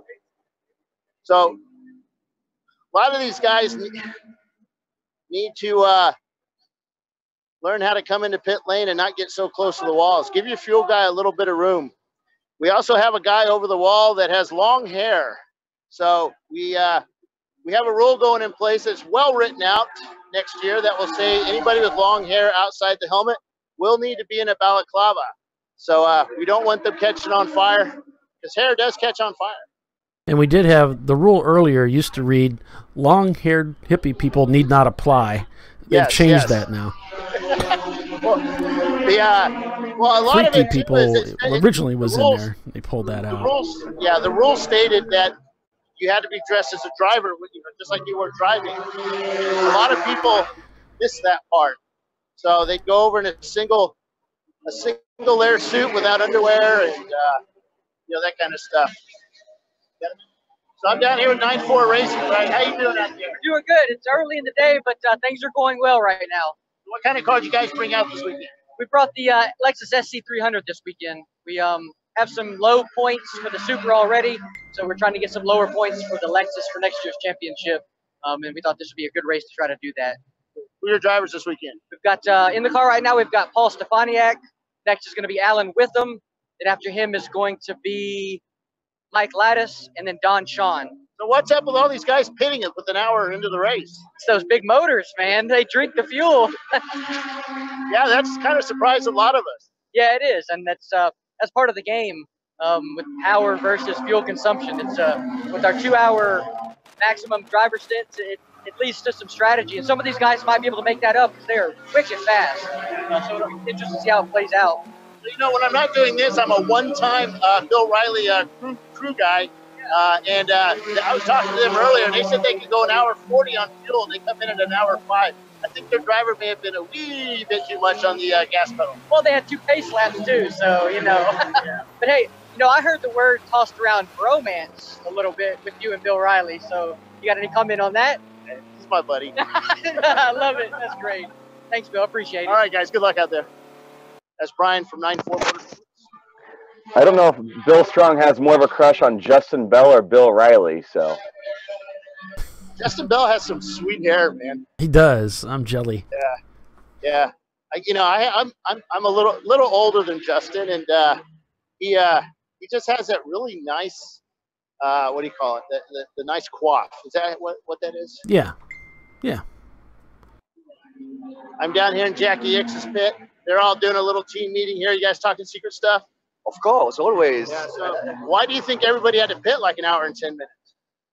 I don't know, man. We keep getting faster. We keep using more gas. You guys haven't had to pit yet, right? Not yet. You guys pit every 4 hours?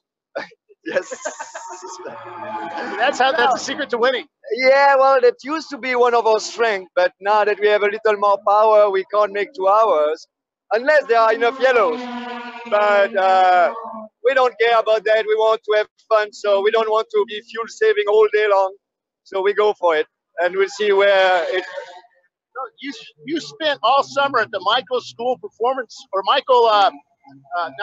Brian Tuttle School of Performance. So what did you learn there?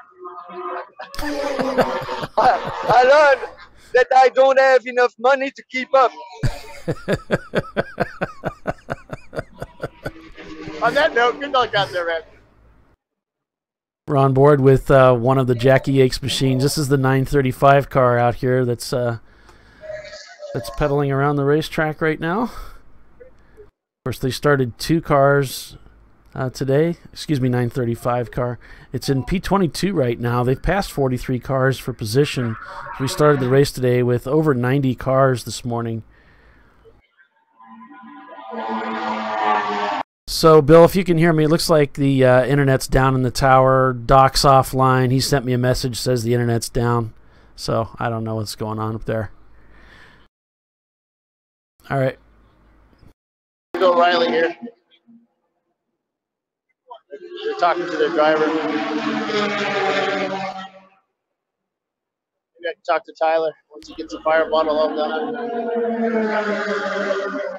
you can talk to me all day long, Bill. I'm right here. No, the other Tyler. No, he must be in the car.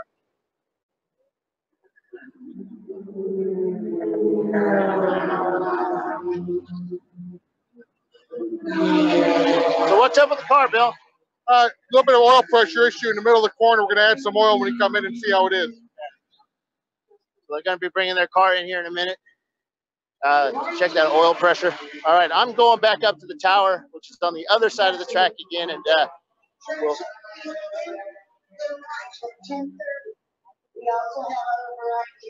All right, so it's Backwoods Racing now, taking the lead of the race away from Good, Bad, and Uglies. They had to come into the pits and get that car serviced.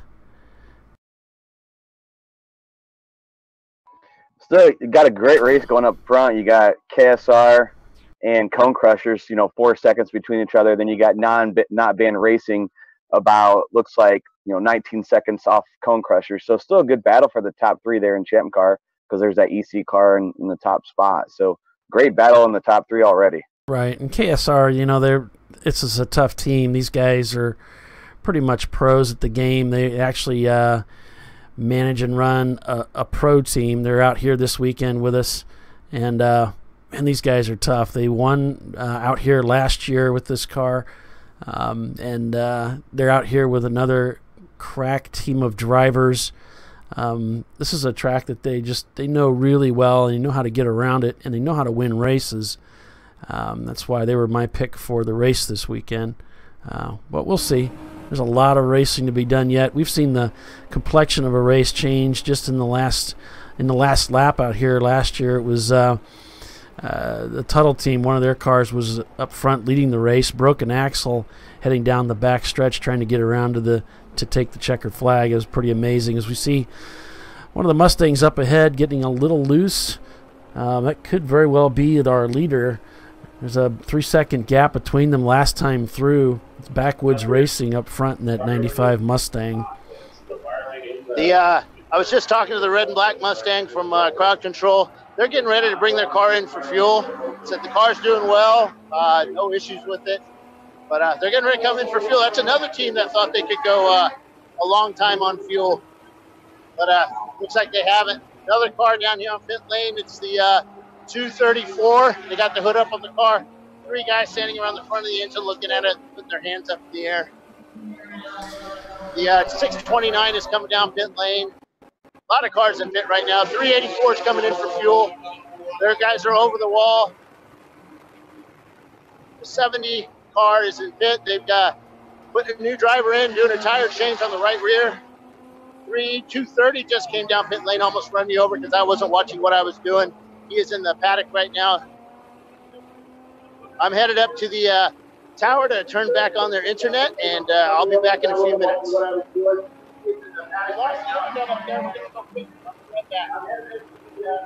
Paulie, you were talking about KSR. I mean, they seem like they're just a dominant team usually when they're on track. I wouldn't say, too dominant, but, even at Daytona, they just do very well. And the thing about KSR is they never break. They hardly ever break, and so it's just amazing. I think the December race this past year in 2017, they did break at Sebring, but I think they got all the bugs worked out there at Daytona. So they're a tough team, so I understand why you picked them. Yeah, they really are, and I think I'm a little bit partial to them. I got to meet them. I got to meet Kevin at Daytona earlier this year, and I was in line to drive one of his cars at one of the races. Things didn't quite work out. So, yeah, I just need to send a message here to the tower. I'll just talk to myself then, because apparently Doc's not here. Where's Tiffany at? Is she hanging out still? No, just you and me, Paulie. I'm not sure. I see she's in the bridge, but no, we're just looking at. By the way, folks, it looks like the timing and scoring, the third-party feed that we pick up is locked. There's some issues in the tower with the timing and with the internet, so we're not able to get that feedback. But rest assured, timing and scoring is taking place up there. We just don't get the feedback. Hi, Tiff. Hi. Hey. Okay, I don't know how I got muted or something. Anytime we go to break, I'm going to mute just to take so we don't have a lot of background noise. So you got to kind of watch it. But yeah, so that's kind of what's going on right now. We've got the Backwoods Racing team probably up front. In fact, we can go to the car camera here of KSR. We can see what's going on. Looks like that's the Mustang up ahead in the white as they're working their way around some of the slower traffic here. Going by what that's kind of hard to identify that car. I thought it might have been a Miata, but the taillights didn't look right. Almost looked like a Lotus. Looks like Race Hero's still up, Paulie. Okay. Yeah, the clock's not. Oh, now the clock's running. Okay. So yeah, it looks like it's we're showing Backwoods Racing, KSR flat out, Cone Crushers not banned yet, and Crowd Control in 5th. And we're about. Let's see, where are we here? About an hour and a half into the race. We're already seeing teams pit.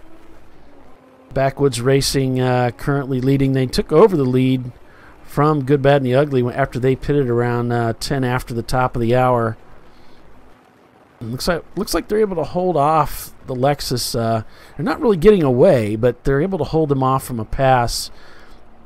Back end of that Mustang getting a little loose around some of the corners, but able to hang on. You can see coming through that very tricky turn 17 onto the front straightaway. And this tricky fun at this storied racetrack that goes back to pretty much the beginning of time. It's around 1950 they built this facility. Started racing out here in '52, so it goes way, way back. One of, if not the oldest, purpose dedicated road courses in the country. 3.7 miles, 17 corners.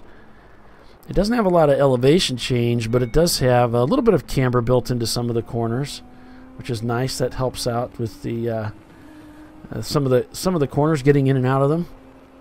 You can push a little bit harder. Out earlier, the elevation changes 3 inches at a time. Right. Every 3 inches. Right. It is.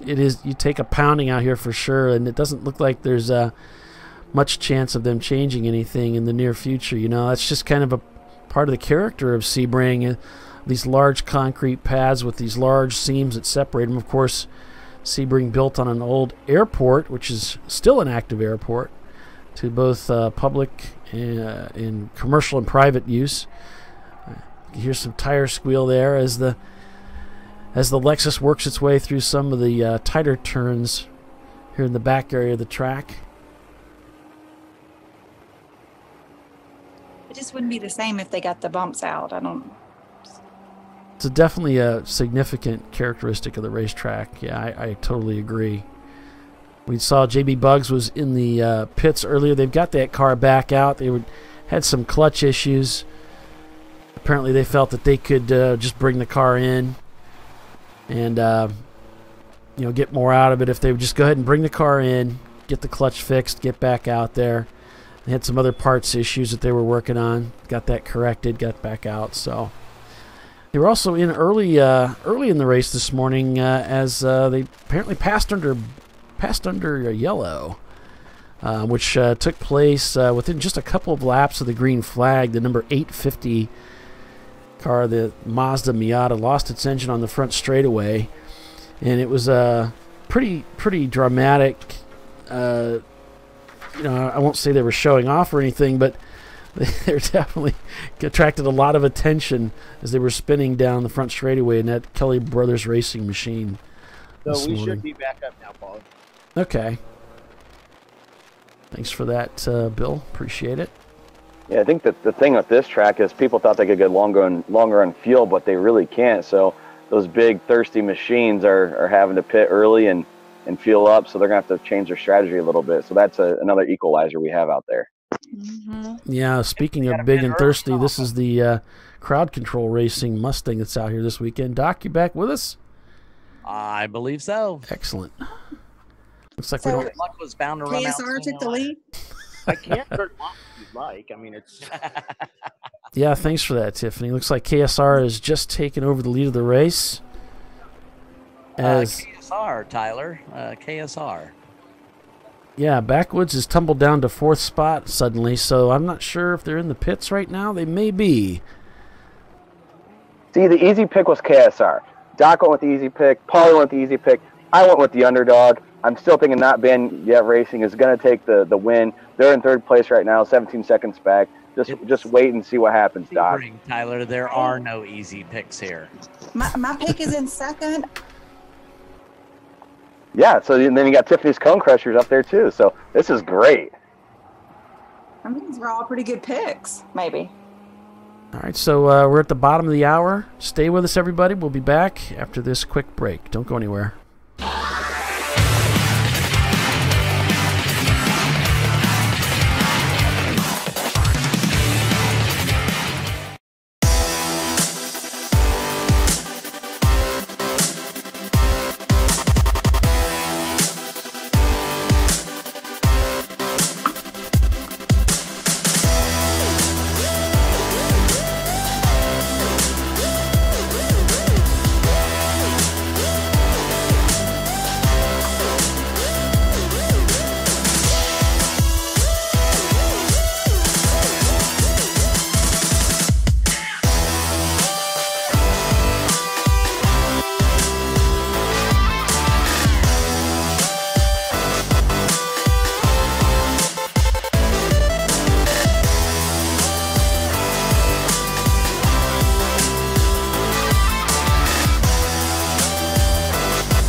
All right, then. So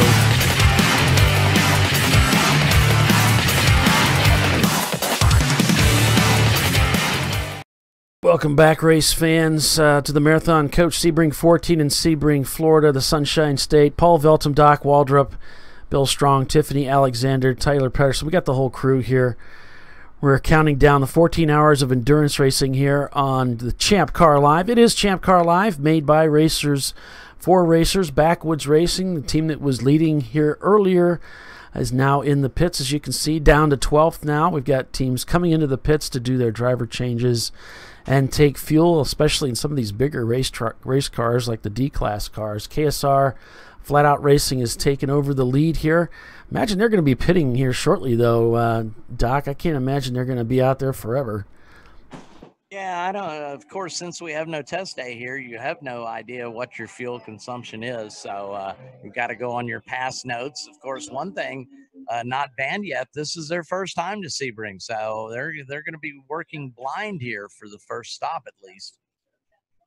On board with Crowd Control Racing is there, out on track now, heading down the front straightaway.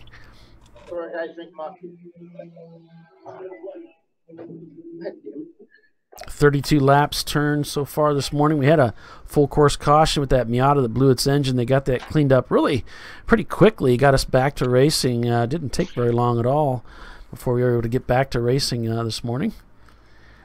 Of course, we took the green flag at 9 o'clock this morning, which means it's checkers at 9 p.m. tonight. No, that'd be 11 p.m. Oh, did I get that wrong? 11? 14 hours. 14. I don't want to get 12, so it's going to be 11 o'clock. I got to get that right. It's going to be a long day. Headlights required at 6 o'clock tonight, so that's going to be another issue as we head into the evening hour, along with the rain that's expected to come our way.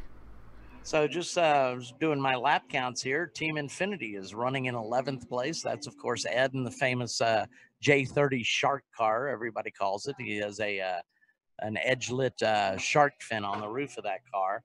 And both the Jackie X cars, the number 935, that's that famous Martini livery, they're running in 14th right now in the 66 car. That's in the famous Gulf Ford livery, the familiar light blue and orange. They are running in 16th place. So, and they have a good handle on their fuel consumption here. They've probably done more laps here than any other team. Well, we were talking to them back there in the pits with Bill, and Felipe explained we've got more power now, and now we're using more fuel. So this may not be as cut and dry for those guys as it has been in the past.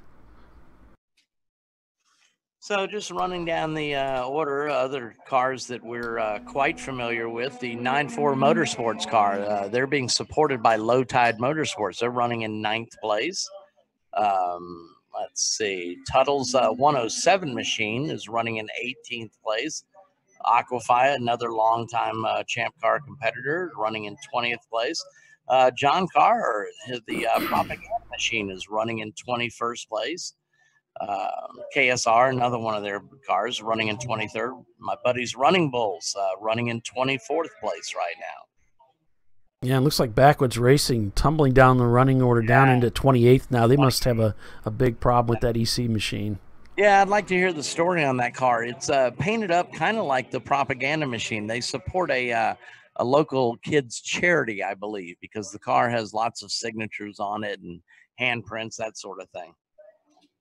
Hey, not banned yet racing just set the FTD of the race, and now they are only 9 seconds off the leader. This is going to be a great race here up to the first pit stops. Yeah, the complexion of the front end of this field continuing to change as the morning's wearing on. It's not even noon yet. Going back into the camera with the overall leader here in their Lexus. Fight with one of the Hondas, it looks like. So is my shift over? Sure, Bill.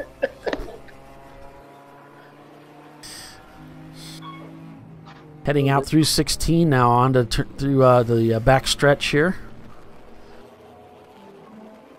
I love watching these Florida races because you got all sorts of car mix here, and You know, a lot of people are saying this is, you know, a heavily, you know, BMW series, but you look at the standings right now, in the first, you know, Champ Car BMW, I think, is down in 17th. There's a different car, you know, for the first 16 places. It's a great car mix here.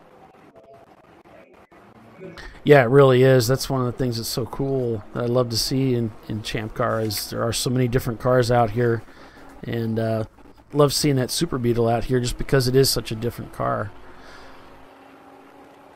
The Lexus SC300's rising to, I guess, some sort of sense of fame, you could say, as these cars have become more and more competitive over the last couple of years.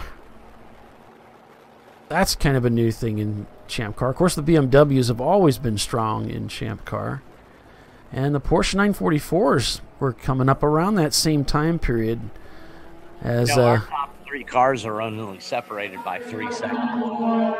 So I'm back here in the paddock at the Marathon Coach display with this really sweet motorhome. Let's take a walk through it. Lounging in the lap of luxury, are you, Bill? It's totally air conditioned. Bill's always taking breaks. That's true. Wow, this is impressive. Are you Casey? Yep. You got a second? Yeah. Casey, we're with ChampCar.live. We are live across the internet to our 1 million or 6 viewers, one of the two. So, Marathon Coach, who are you guys? We are the largest converter of Prevost to bus chassis. So we convert these Prevost buses into motorhomes like you see here today. So a motorhome like this at a Champ Car race, guys are like, really? Yeah. Hey, you see some of them out there parked out there in the lot. So they're giving one away, right, Bill? And is actually racing the race today, and so he enjoys sponsoring and coming out to show off what we do. So the winner of the race gets a free motorhome? That's right. You'll have to ask him that first. Yeah, that's right. So you guys are all over the country, right?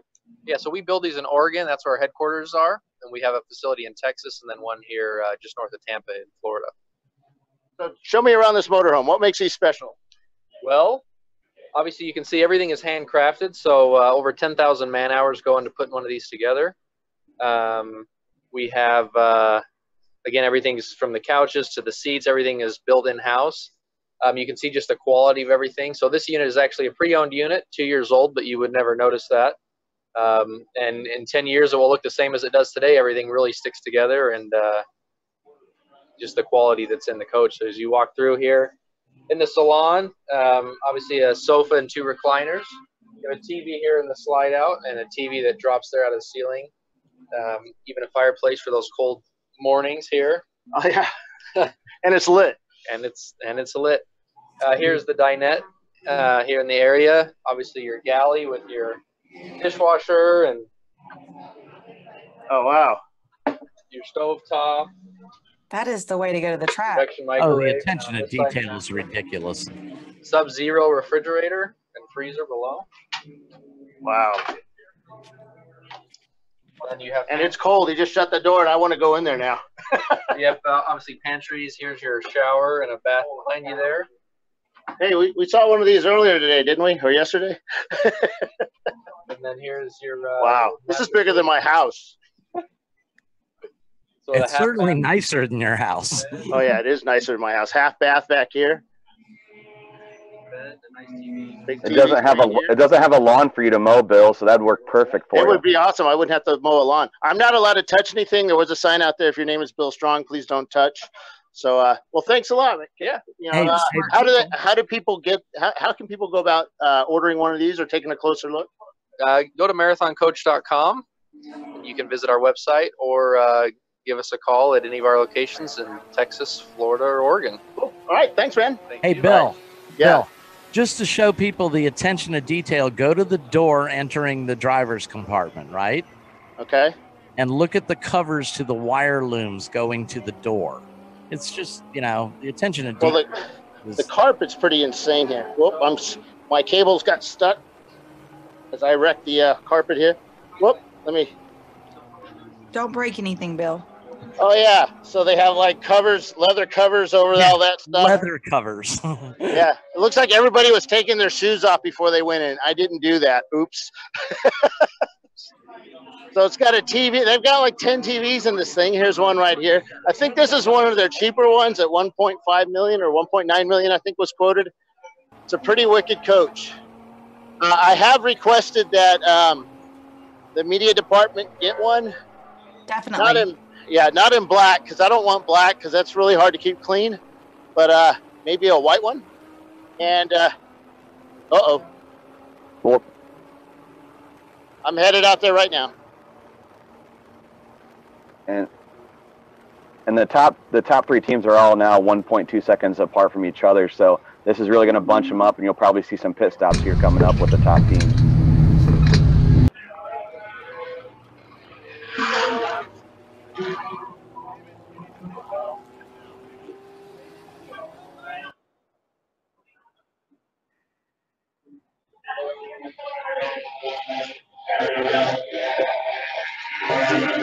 Hey, I'm down here with Patrick Olson. You've now hooked up to our cool shirt, big cooler we have down here for drivers. How is that? It's awesome. This is just what the doctor ordered. Great. Thank you. We can hook up I think 20 different drivers to the car. The 77 is now headed back out. Why are we? That was the car that came in earlier. So yeah, that's nice and cool, huh? Absolutely. Yeah, it's hot in the car, and it's perfect right here. So it's great. Thank you. Trying to find out why we're full course yellow, but they are busy right now. Okay, we're trying to find out why we're full course yellow. So, all right. See the white truck out there? A lot of guys in pit lane right now. Okay, we've got a car backed into the wall at the turn 5 area. That's why we're full course yellow. Of course, they had a little bit of problem. We're going to send the pace car out. And, of course, with the full course yellow, the leaders automatically. And the timing's perfect because it's, 15 till the 2 hour mark. So they sent the pace car out, and they, with the pace car instructions, just pick up any car right now because it's going to be hard to determine who the leader is with all the leaders pitting. So the most important thing is safety.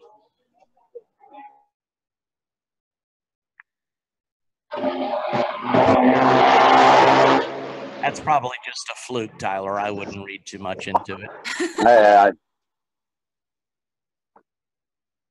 Yes, KSR pitted.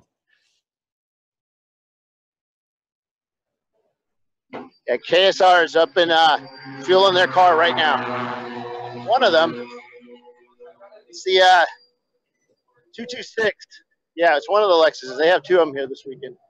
Jackie X66 is going down pit lane. The smell of fuel down pit lane is pretty intense right now. There's a lot of folks fueling. Yeah, James Ballinger's car.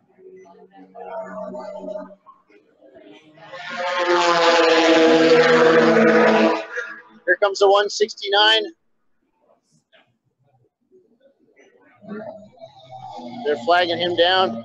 It's hard to see. Some of these cars have really big hoods and they're way up in the air, and it's hard to see around the cars. 225 is here. They've got a camera for us this weekend. So yeah, we've got emergency vehicles out on the course at turn 5. Visor down! Visor down! To the wall.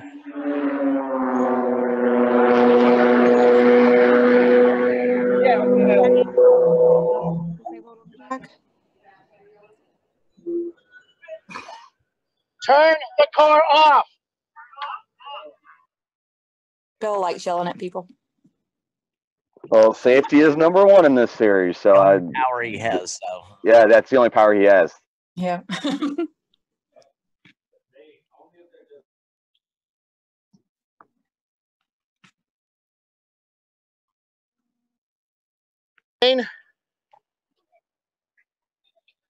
As the 66 is fueling, 726 is cleaning their windshield now. They've just finished fueling. We got a lot of cars coming out of the paddock right now too. The 234 and that Mustang with the kids stuff all over it. They're now coming out of pit lane. That'd be the Paddock car. The Backwoods Racing. Yeah. Yeah, Backwoods Racing. We're still double yellow.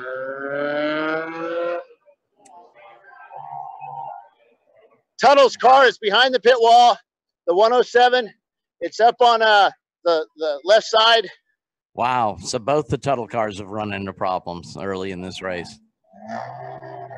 108 with an incident that caused them to pit, do some repairs, and now the 107. They've got the left rear wheel off the car.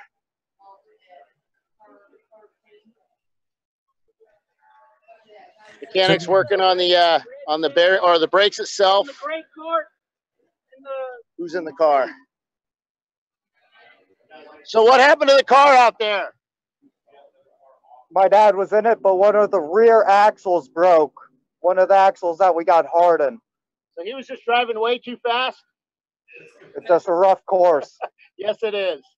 All right, man. You guys will be back out. Yep. Oh, yeah. All kinds of stuff broke back there. Brian just comes running up with the rotor. I'm rethinking of going to Sebring in December now. I think my car's going to get beat up, it sounds like. Jeez. No, don't be a sissy boy. I'm going to have to raise my split. I'm going to have to raise my splitter up a little bit, probably. Nah, it's not that. It's just the vibrations just really shake the heck out of these cars. It will test it. It will test you as a team. It'll test everybody. That's what makes this track so great. Bill, you know I'll be there. I'm not going to wimp out.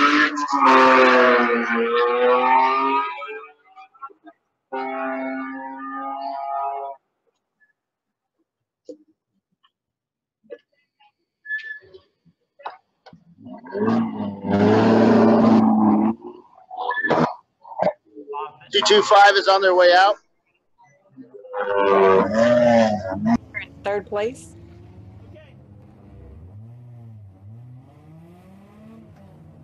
Car number.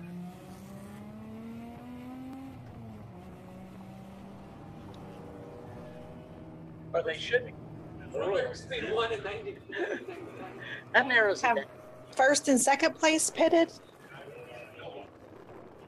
Home crush. Okay. What? I don't think so. Yeah, I think they're still out there, Tiffany. Okay. Well, Race Manager just showed Move Over Racing jumped from like 5th to 1st. I was wondering if the other guys were in the pits or something.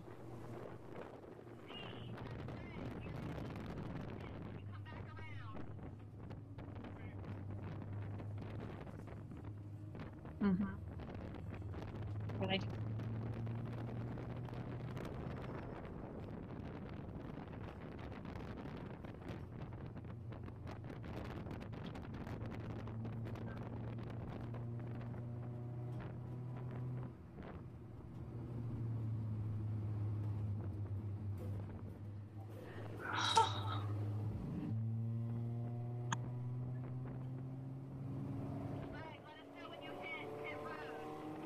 Jeff Christensen said it's so rough your glitter will fall off, Tyler. It's funny because, you know, that glitter ends up everywhere.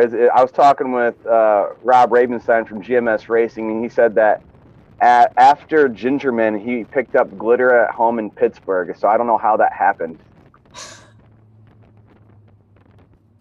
That's talent. So. Test. I can hear myself. That's weird. Cletus McFarland is here running with KSR Racing this weekend. Supposedly he's one of those guys that has 1 billion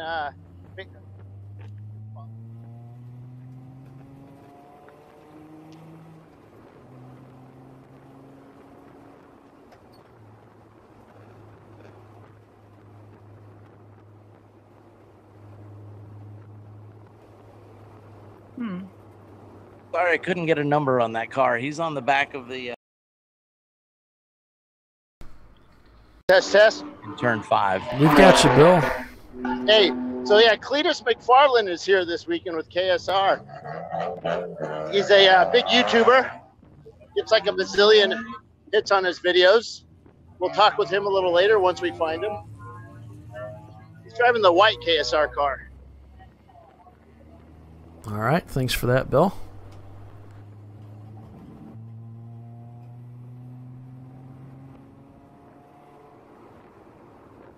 New driver in the car of the KSR machine is their circulating, waiting for something to be cleared on the track. I think we've got a car backed into the wall in turn 5. Well, they've got that car cleared up. He's over in the turn 10 area on the back of a flatbed, and I believe there is an exit from the track proper over there. Yeah, the marathon coach, number 3 BMW, is in pit lane, getting a new driver. They're getting him set up in the car right now, and he's getting ready to leave. That's a pretty car. Well, all those Tute prepared TLM cars are beautiful. Yep. So somebody asked us, why are all their cars in EC when they're legal to run? Well, they pay good money to drive his cars. He puts on a heck of a show for their guys, gives them a real big food court there. And so in order to get these guys money worth, 2 hours a stint, he puts a big catch can, or not catch can, what do you call it, surge tank in them. So they run a little bit more fuel than what's allowed if you're renting glass. But these, like I said, these guys pay money, and he gives them their money's worth. No short stints for these guys. As we get more cars coming into pit lane. They run a stellar program. I mean, if you ever go past their spot on the paddock or in the pits, there's food, there's drinks. Oh, yeah. I mean, it's like the pro team has showed up, you know? Yeah, and of course, TLM probably has more laps around Sebring than any other team. I'm going to say with the exception of Jackie X.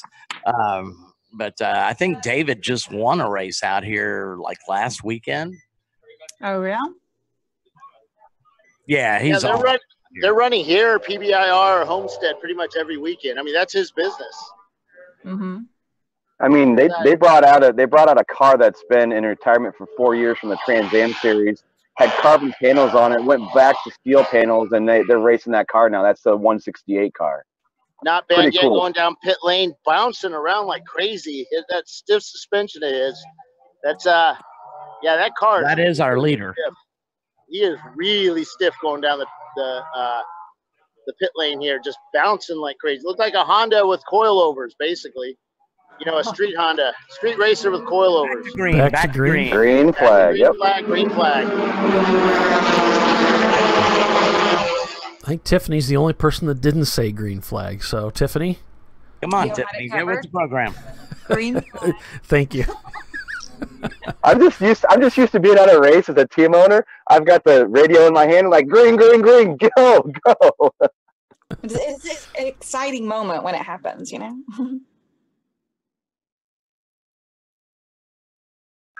Here comes the Aquafy car, 842. They're cruising over the wall.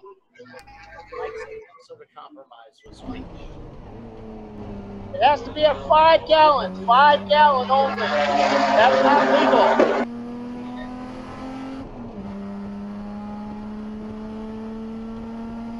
Back on board here with the, this is the Marathon Coach Racing team. One of the TLM cars that we were talking about earlier. Back out on the racetrack. Go ahead, Bill. We got the 842. They had 10-gallon jugs up on the wall, and you can't use those in our racing. It's 5 gallon only.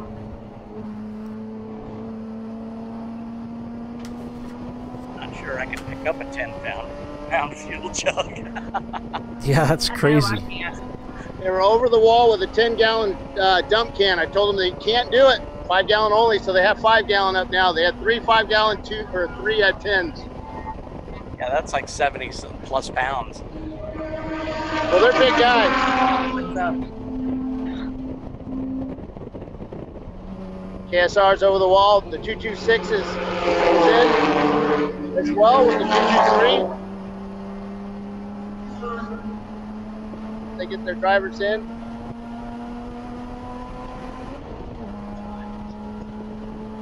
Oh, it's their catch can. Yeah, just pointing out that KSR had 2 bottles over the wall, but one is their catch can. So they plug that into the overflow.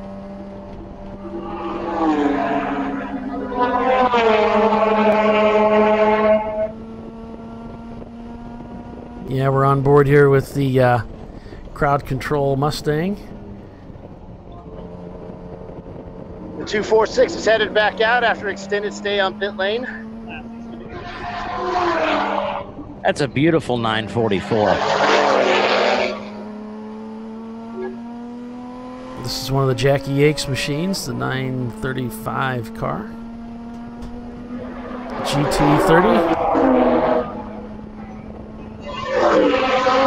It's interesting because I think Jackie X, they're starting to get newer drivers in their cars, so it's not the same lineup that they have. I know Jason Cange from North Carolina used to run with Ben Shaw in their team, Bavarian Mustache Works. He's now bought into the Jackie X team and will be running with them full time for the next couple years. Yeah, I was talking to Philippe yesterday. He says they do not rent out seats in that car. You either become a full team member or you're not going to run in one of his cars. Mark Thompson has taken a leave of absence from the team. He was their closer for these races. So he said he was, when I talked to him yesterday, he was looking for his two new drivers for that team.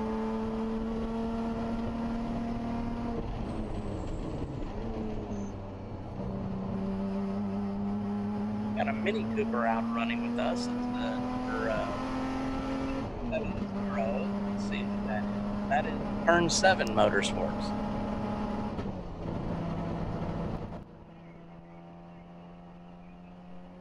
Back on board with the Marathon Coach team. Coming up to the top of the hour. 38 laps complete out here. We've had a couple of full course cautions. One was due to engine failure on a Miata shortly after the start of the race, and the other just a few moments ago, a car that backed into a wall. So yeah, I'm gonna go see if I can find out what car that was that backed into the wall. And with that, we'll go ahead and take our next break here as we reach the top of the hour. Stay with us. We'll be back in just a few minutes.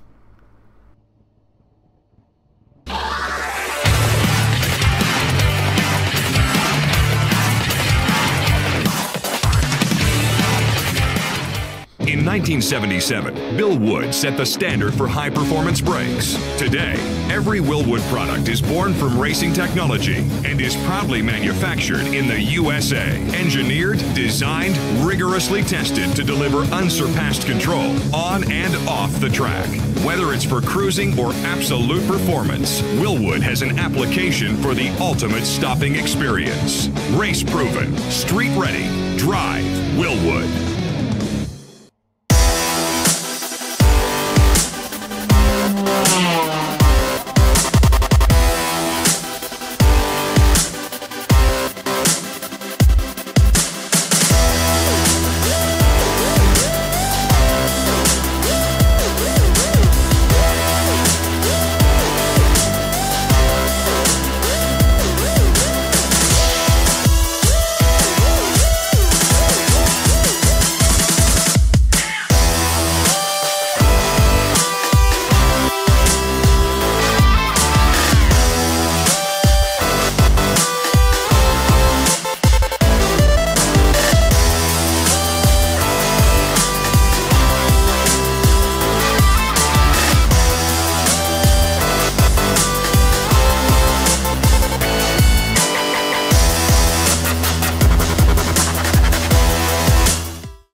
Is a fire suppression company.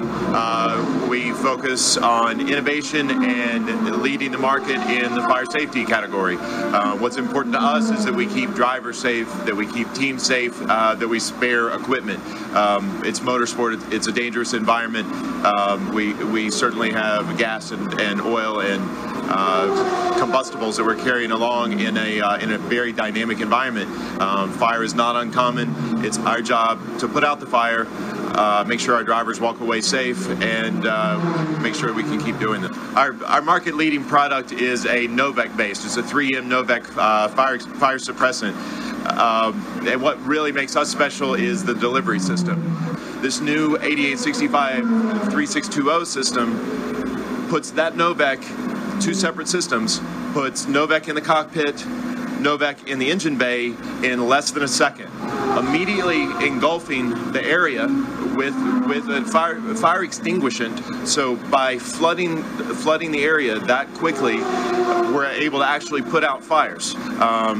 save equipment, save our drivers. Obviously, that's the most important part. As we continue to develop, as we continue to push and innovate, we're really working hand in hand with both motorsports and military. So what does a Wayne Taylor race car that's going around the track at 180 miles an hour have to do with a personnel carrier? Very harsh environments, as we're at Sebring and this car is banging around, and the stresses on this fire system, again, to make this piece live, so that it's available, so that it will put out a fire when it's called upon.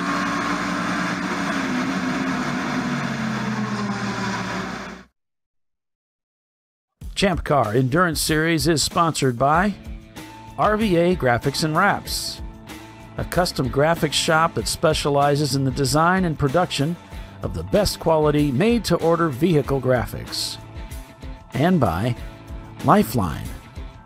Lifeline uses the latest technology in motorsport fire suppression and extinguishing and is the leader of in-car fire safety systems using Novec and Triple F foam. And Willwood Disc Brakes. Willwood Engineering is a global leader and manufacturer of high-performance, original equipment disc brake solutions. And Cool Shirt Systems. Cool Shirt's personal cooling systems, vests, and garments offer comfort, safety, mobility, and durability when performance matters. And Maxxis Tires. Maxxis Tires International is committed to delivering high-performance, affordable tires to the world. And Frozen Rotors. Premium cryogenically treated brake pads and brake rotors by Diversified Cryogenics. And OMP Sport, one of the world's leading manufacturers of safety equipment and tuning accessories. And by Racing Radios, the leader in racing communications worldwide, providing quality and affordable communication systems for racers and fans alike. And DiscoveryParts.com, offering the best in auto safety racing apparel. So that we back live, Polly? Yeah, welcome back everyone to the Marathon Coach Sebring 14, Sebring, Florida, the Sunshine State. Paul Veldum, Doc Waldrop, Bill Strong, and Tiffany Alexander, along with Tyler Pedersen here this weekend, counting down 14 hours of endurance racing here on ChampCar.live. It is ChampCar.live, made by racers for racers. The Marathon Coach machine now being picked up with a tow strap as they have rolled to a stop on the back stretch. But what do you have for us, Doc? Well, that car that backed into the turn 5 wall, that unfortunately was the Lincoln Felter, Lincoln Mark, 7, 8? Okay. So spotted them back in the paddock being offloaded from the rollback. All right, thanks for that, Doc. And for those guys. And yeah, just as we went to commercial break, we were watching we were on board with the Marathon Coach machine as they were just losing power. I might point out that the Cone Crushers are now in first place. So yeah, Cone Crushers now taking the lead of the race away from KSR down to P2. Not banned yet in third. Level 1 Racing and their Miata up to fourth with 9-4 Motorsports, the 840 car, in P5. And then we have Crowd Control Racing in 6th. There's one of the Tuttle machines still in the pits being serviced. Pistol Star Racing in 7th. Move Over Racing in 8th. Kids Racing for Life in 9th. And then the number 66 car of the Team Jackie Yake stable in P10. That puts me in the lead for the beer race. It does. It's a long race. It's early, but there's always, yeah, I mean, Hope springs eternal, I know. That's I know. right. You are dealing with Doc here. I'm optimistic when it comes to beer. There you go. I got to give a shout out to my buddies, Running Bulls Racing, running in 14th position. They've got that the other Team Jackie Yix car, number 935, right behind them. The Tuttle 108 cars in pit lane, and he almost hits the pace truck. Seriously, or the fire truck as he comes down pit lane. The fire truck just stopped suddenly, and he almost hit it.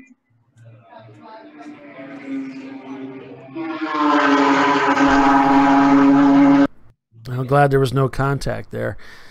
On board back with the Crowd Control Racing team in their Mustang.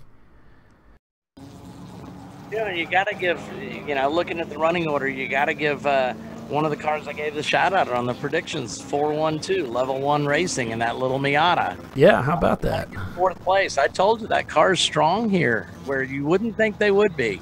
Right, because it is such a fast racetrack. Yeah, exactly. But there's a lot of turns in that back section, and that's true enough. If they're able to really capitalize on that, it would make sense why they're able to be tough out here this weekend. Up to Level 1 Racing, up to P4 right now. I garage next to them at NCM, and everything about their organization is top notch. Well, something else that's interesting, Doc, if you look at the lap times they're turning, 247s, the same as Not Banned Yet, the same as the leader, Cone Crushers. Yeah. Yep. Of course, they're just coming off that yellow. But, yeah, that's it's pretty amazing. Well, you'd also like to think that little Miata's going to have better gas mileage, Right. It could, Doc. You don't know how much they've done to the engine and stuff like that. They could have better gas mileage. Okay, I'm down here at the Marathon Coach, the number 3 car. They're underneath the car. They're fixing the rear muffler on it. Looks like it may have had a little bit of contact, probably under braking, and they got the front hood opening. Checking out that right now. A lot of stuff going on. The driver has remained in.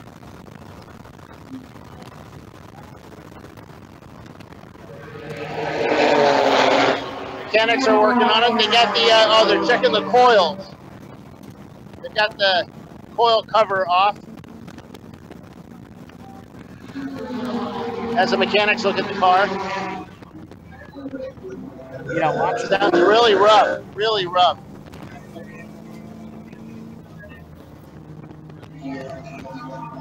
That Kids Racing for Life, that's a good looking car. Thunderbird painted up like one of Bill Elliott's famous Thunderbirds.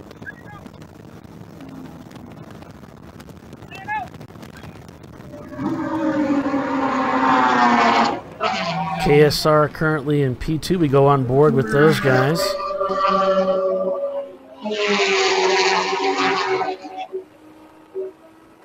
KSR, of course, this is one of the 3 cars they have here this weekend, a 95 Lexus SC300. So we're bringing in cars right now because the guys are way over their stints already, which would be about 10 minutes over their stint time. I didn't get the numbers. Doc might be able to get them. What was that, Bill? Car numbers of people getting black flagged for over stint times. Yeah, I've got my headphones on. I haven't heard them, but I've heard timing and scoring calling down to the pit marshals to let those teams know that they are over their driver stint limit. Y'all, that Camaro, Good, Bad, and Ugly, just turned a 2:33. Fastest time. Not Banned Yet, up into P3 right now. This is a great thing about endurance racing. After the first pit stops, look at how much the results have, or the standings have changed. You got Team Jackie X now in 9th, Kids Racing in 10th. I love this. You got people who take advantage of the pit stops, who have a great out lap, in lap, and then they can really move through the standings pretty quick here early. It does shuffle things up quite a bit because everybody, some people can go longer than others. Some can't make a 2-hour stint. Which, of course, by Champ Car rules, 2 hours is the maximum amount of time a driver can be in the car. So that changes things up. And then, of course, you do have to change drivers. And not all drivers are going to drive at the same pace. So that's going to change things, too. Completely. We're on board back with the crowd control machine as they head through turn 1. You can see just how fast turn 1 is as he dips in here. Very fast, very wide opening there. Not a lot of racetracks in the country have a turn 1 like that that's so open, and then it narrows up once you get past the exit. Yeah, it funnels down quickly. Allows everybody to get in there, and of course the pits exit is just to the right of that as well, so it can get pretty busy after you get through turn 1. You can go in there 4 wide, but you only come out with like 2. This is around Big Bend here. The only other racetrack I can think about that is the Circuits of the Americas, when you go up that hill and you can go like 4 or 5 wide, but you're not going to end up 4 or 5 wide coming out of turn 1. Everybody's not going to make it. Oh no! I saw one year where Tuttle car didn't make it, and they ended up in the gravel outside of turn 1. Of course, that Ford power machine working its way. This is coming down through the back section of the racetrack here. This is one of the corners that has a little bit of a camber to it. Help you get through there. See, getting a little loose. 17 corners out here. 3.7 miles roughly is the distance around this circuit, which is put together from an old air landing field, which is actually still in use today. All right, so some of those long driver stints were due to guys hitting early this morning and putting a different driver in, and one of the cars showed up. He probably was close to the wall as he came down pit lane, so the timer showed up as not in pit lane but on the racetrack. So, but they're good to go till the 2-hour mark, which is 12 something. So. Right now, you're really showing the experience of KSR here at the racetrack here in Sebring. They're going 7 seconds faster than P1 and P3, who they were just even with at the last stint. So they're really showing their experience with knowing the track, having drivers know the track, and they're going to be gaining on Cone Crushers pretty quickly. Yeah, they're shown back about a minute and 8 seconds that last time through, as KSR just comes across the tape and or the loop rather. Of course, Cone Crushers, they're no stranger to winning races either. In that Porsche 944, they sort of burst onto the scene a couple of years back at NCM Motorsports Park, and they haven't really looked back. They've always been strong. Of course, they've got that traditional Porsche livery, that blue and orange look to it. Beautiful race car. It's good to see them out here again this weekend. Not banned yet in P3, back about 26 seconds from P2, which is the KSR car. Level 1 racing in that Miata, back about 3 seconds, so they're right behind them. Not banned yet car. Running really pretty much identical lap times.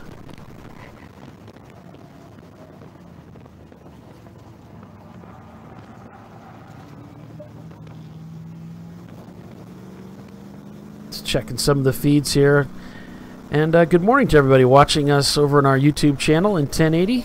Glad to have you on board with us. Feel free to send us some instant messages if you have things that you'd like to bring up. Try to pay attention to that. It's a little bit busy here in the studio, but I do have that feed up so I can glance at it once in a while. So, Paulie, to the excellent point that Tyler made, I just sent you a picture of the lap charts that I keep, and you can see the effect of those pit stops. Okay. Cars moving up and down positions. Notice the carrots up and down, that's the number of position. All the pluses are cars that have just moved up into the top 15. Okay, it takes me a minute to get that brought into the show, so I can't really just jump to it, but... We don't have the technology like F1 does that shows it right on the screen, Paulie. Come on. I think we probably do, but we need somebody with talent to make that happen. Oh, that's going to be a problem. Yeah, that's not going to be me. It's going to take a while. But we'll get it. Not going to be me. You guys just brought me on because I look pretty, I think. That's all. So another pretty face. We needed one. It was tough for me to carry that burden alone. Tough. You bore the cross well, though. I did. I suffered greatly, though. Oh man. So here we just passed the top of the hour here, folks. We've got about 15 minutes after the top of the second hour, so we've just really been through our round of pit stops. As we take a look at our hotel camera that looks out over the racetrack here. I'm really excited about staying there at that hotel. I heard they have a bar right close by, and that it's going to be some great fun there in December. Why, yes, they do have a bar right there. Doc, do they serve margaritas? And they serve alcohol-free beer as well. I'm not sure that I'd ever order a margarita in a hotel bar. The Klosshaller, which is really good. But I bet they do, Tyler. It is a Ritz-Carlton after it was a Ritz-Carlton before it became Chateau Elan. Can you guys hear me? Yes, we can hear you, Bill. We're just trying to ignore you a little bit. No, Klosshaller is a very good non-alcohol beer. I'm not touching. What would be the point of that, Bill? But they sell it. No, so that hotel cam, that's the actual room 401. Yes, in the 401. Chateau Elan. I get the best accommodations when I go places, especially Sebring, so we can get you guys great shots. But unfortunately, somebody who packed my bag completely forgot to put a clamp. So that thing is kind of taped onto the guardrail. So if we have a windstorm or something come up, if suddenly you're looking at a pool or the ground or in somebody else's room because it's hanging off the floor, that's why. Oh boy. I can't believe somebody forgot that clamp for you, Bill. You need to obviously fire your butler. Right. Hey, Doc. Yes. Okay. I am down here trying to get to the club course in my car. And I'm at a little shack and it says stop. And I'm actually going to cross over an access road to the track. So if anybody complains about a black car going straight, I'm not on the track, but I'm between the back between I think it's 13. Well, as long as you put the number plates on, you should be good. Now the guy just told me I can go. There's a guy here. He was in the little blue building beside the building. I'm not sure timing and scoring is picking up, Bill. Could you check your transponder? Well, this Dodge Journey is leading the race right now. You're going the wrong way on the track, though, Bill. Somebody's going to say something. So as the temperature is getting close to 90 degrees out there, I just wanted to bring up, this is what the future forecast of the weather looks like out there at Florida. You can see it's actually starts there and actually pulls back. It's almost like there's weather coming in off the water, and once it gets to land, it just sort of dissipates. But we are expecting rain later today. Well, we called the Chamber of Commerce earlier and asked them if they could kind of impede that storm. So I don't know how they do it. So did they say they would try that, or? Yes, I believe they would say they were working on that. So what's really nice is there's a great breeze blowing here. So I'm sure all the teams are appreciating that. Well, I'm appreciating the Dodge Journey's full force air conditioning system right now. Speaking of air conditioning, how come some of our guys don't use air conditioning in their race cars? Because they have cool shirt systems. Well, somebody I know is a couple of teams that I've interviewed have devised a air conditioning system that feeds to the seat. Right. Which is a pretty cool little system. I've seen it blow in the helmet, and that's really helpful too. Yeah, the helmet blowers. Yep. Well, and Cool Shirt's got that the balaclava. The head cooler. Yeah, the balaclava. Yes, that is awesome. I use that at Utah. That is. Like it? Yes, and yes. Did I say yes? Yes, you did say yes. Sound like Stefan. In passing. It uses a whole bunch of ice, though. Rodney did it and used it at Gingerman and my cooler. I think an hour and a half is all he got because it uses so much ice and recirculates a lot. So you got to have a bigger cooler for that setup. Troy was telling me something about that system. Is you want to put that after your shirt. If you put it burst in line from the cooler, it's too cold. Well, of course, Troy has no insulation at all on the top. No, because his top is kind of bald. So, but yeah. Yeah, there's that list up there, Tyler. So why don't you explain this to us, Okay, Doc? what you're looking at is the car number on the left. And I take these every half an hour. That's where you see 10:30 and 11. So Ballinger was in the lead when I took it at 10:30. And then I compare the next column, 11 o'clock. So Ballinger was in second place at 10:30. So he got an up arrow, one position. And you just go down that list on the far right. You see he went up one. KSR went down one. Ballinger Motorsports, his position didn't change. So that's why he's got the simple dash. And it goes up, down, up, down, up, down. There's a couple of cars down there that you see pluses. Those are cars that gained the top 15. And then, so you see down there, it says advanced 66, 197, and 160. And below that, you see the 3-car, 250, and another car. I can't quite see that number, but they dropped out of the top 15. And this is what I go back and reference when I write those race recaps to see how the flow of the race went. Which I'm sure everybody reads, by the way. I would admit it's must read. I don't know why they wouldn't. Exactly. Just as long as our media director, Bill Strong, gets them out on time, they'll be read. Well, he remembered. I just heard that he had forgotten to post it.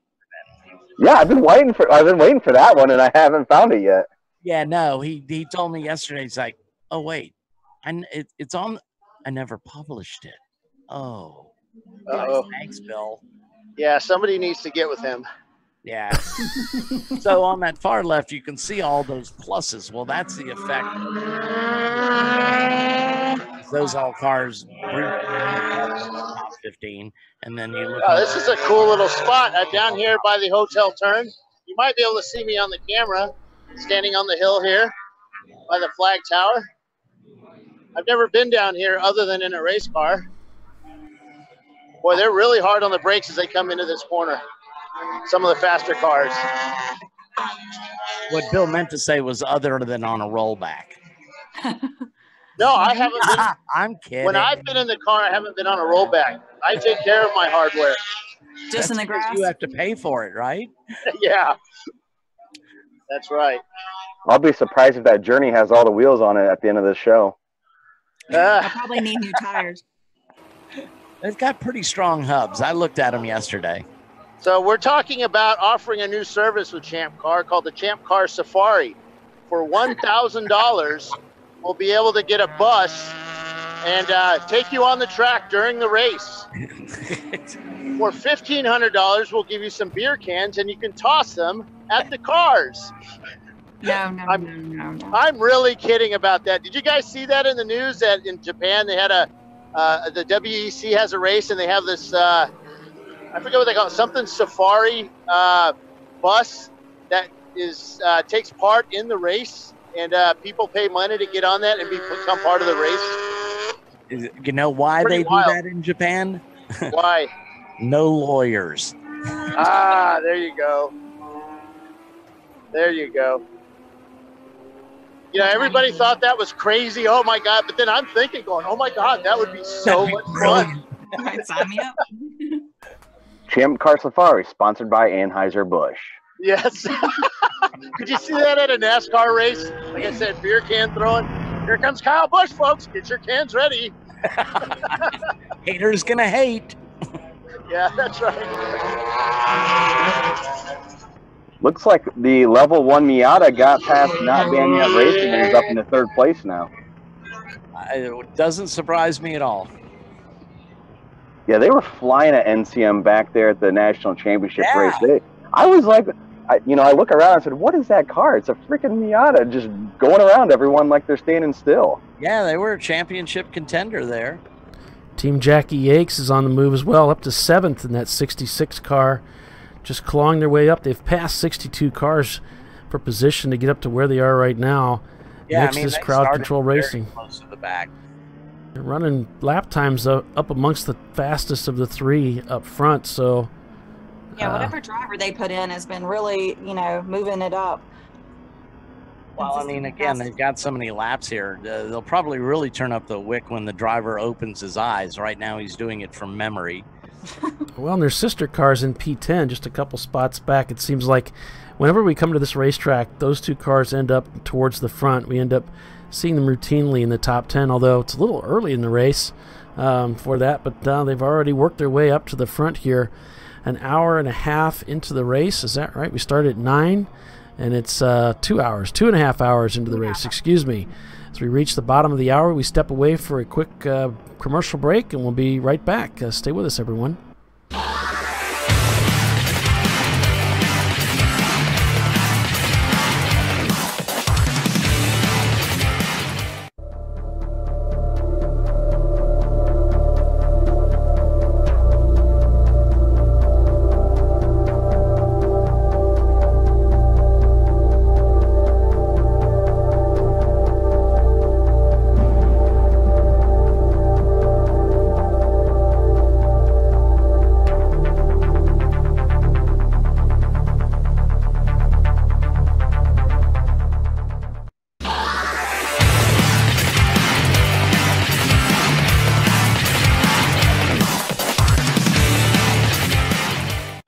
Discovery Parts is a veteran-owned racing and safety equipment company located inside Atlanta Motorsports Park in Dawsonville, Georgia. We take pride in being a reseller of the best of the industry to Champ Car teams and drivers. We know racing, love racing, and look forward to tomorrow to even more racing. Visit us at discoveryparts.com. Yeah, so welcome everyone to Sebring International Raceway. It's the Champ Car Endurance Series presented by RVA Graphics and Wraps. It is the Marathon Coach, Sebring 14, here this weekend. Paul Veltum along with Doc Waldrop, Bill Strong, Tiffany Alexander, and Tyler Pedersen reporting on this amazing race taking place about 2.5 hours in now. Just getting started, really. 14 hours of racing. We're going to go checker at 11 o'clock tonight. And so what's happened recently, we've got Cone Crushers in the lead of the race, KSR in P2, and Level 1 Racing's moved up into P3. Not Banned Yet is in 4th, 94 Motorsports in 5th, Crowd Control Racing in 6th, Team Jackie Yakes in the 66 car in 7th, Money Pit Racing, the sister car, the 935 car of the Team Jackie Yakes team in 9th, and Pistol Star Racing in 10th. So that's a quick rundown of the running order. By the way, if you want to follow along with your favorite teams, you can do so at racehero.io. You can go to racehero.io and follow along with your favorite teams. Just click on the Champ Car Endurance Series race that's listed there. Once you go to that website, and you'll be able to follow along. Also, you could pick up their app in the App Store or their Google Play Store if you're an Android user, and search for your favorite team. Here we have the TLM team still working on that Marathon Coach BMW as they apparently lost power heading down the backstretch. They had the car towed in.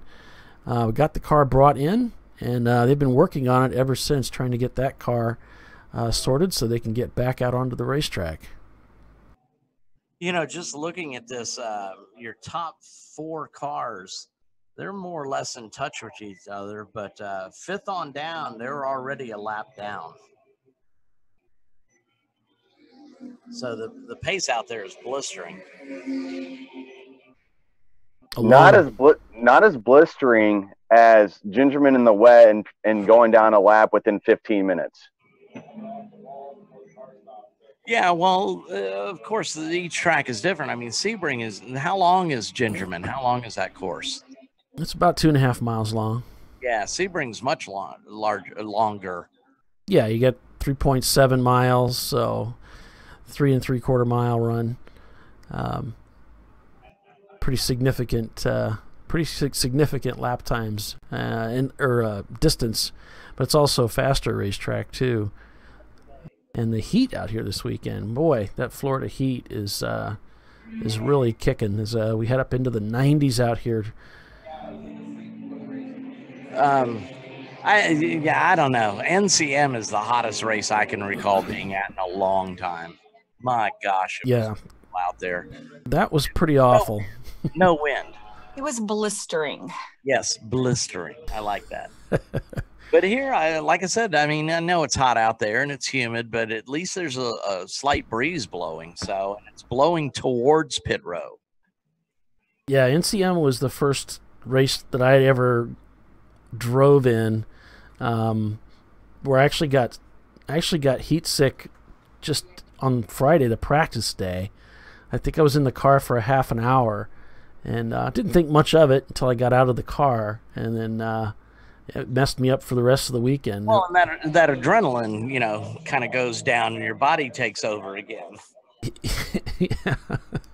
Yeah, I mean, just out there, you know, getting used to the new car, getting acclimated there as I was with the R-Bank racing team, and the next thing I know, I'm sick. Always. I guess so. I mean, I've raced with them before, so I don't know if it's really cherry picking, but well, you cherry picked the year before that too. So that Doc's just jealous. Again, Doc the same team, but jealous. Doc raced his own car. Doc has a car. Yes, and Bill and Paulie, you know, this is of course the inaugural Champ Car Commentators Cup. You know, they both cherry picked cars. Yeah. Hey, Paulie, how's that trophy look on your mantle? It looks real good. It looks good. It's great to. Yeah, it's great to have some hardware. As the if you're referring to the Commentators Cup, yeah, I've got that here. I've got that here with me, and the BIR trophy that I was with Premium Dudes earlier this year, and we took home a win. So nice of those guys to let me bring home the hardware. That was well, they know nice you treat. show it on every broadcast. I don't think they know me that well to know that I would do that. Oh, they underestimated you then. They did. They must know by now. It sounds like Paulie, when he gets in a car, they win. So, Paulie, you want to come drive with me sometime? Sure. Let's do it. It'll be fun. I think everybody wants to drive with you guys, Tyler. It's a guaranteed fun time. In fact, I'm supposed to get a detailed report from Rodney Earwood. Yeah. He recently drove my car at NCM, so I want him, you know, give me a handle on what Tyler's doing up there, because I only steal from the best. Mark?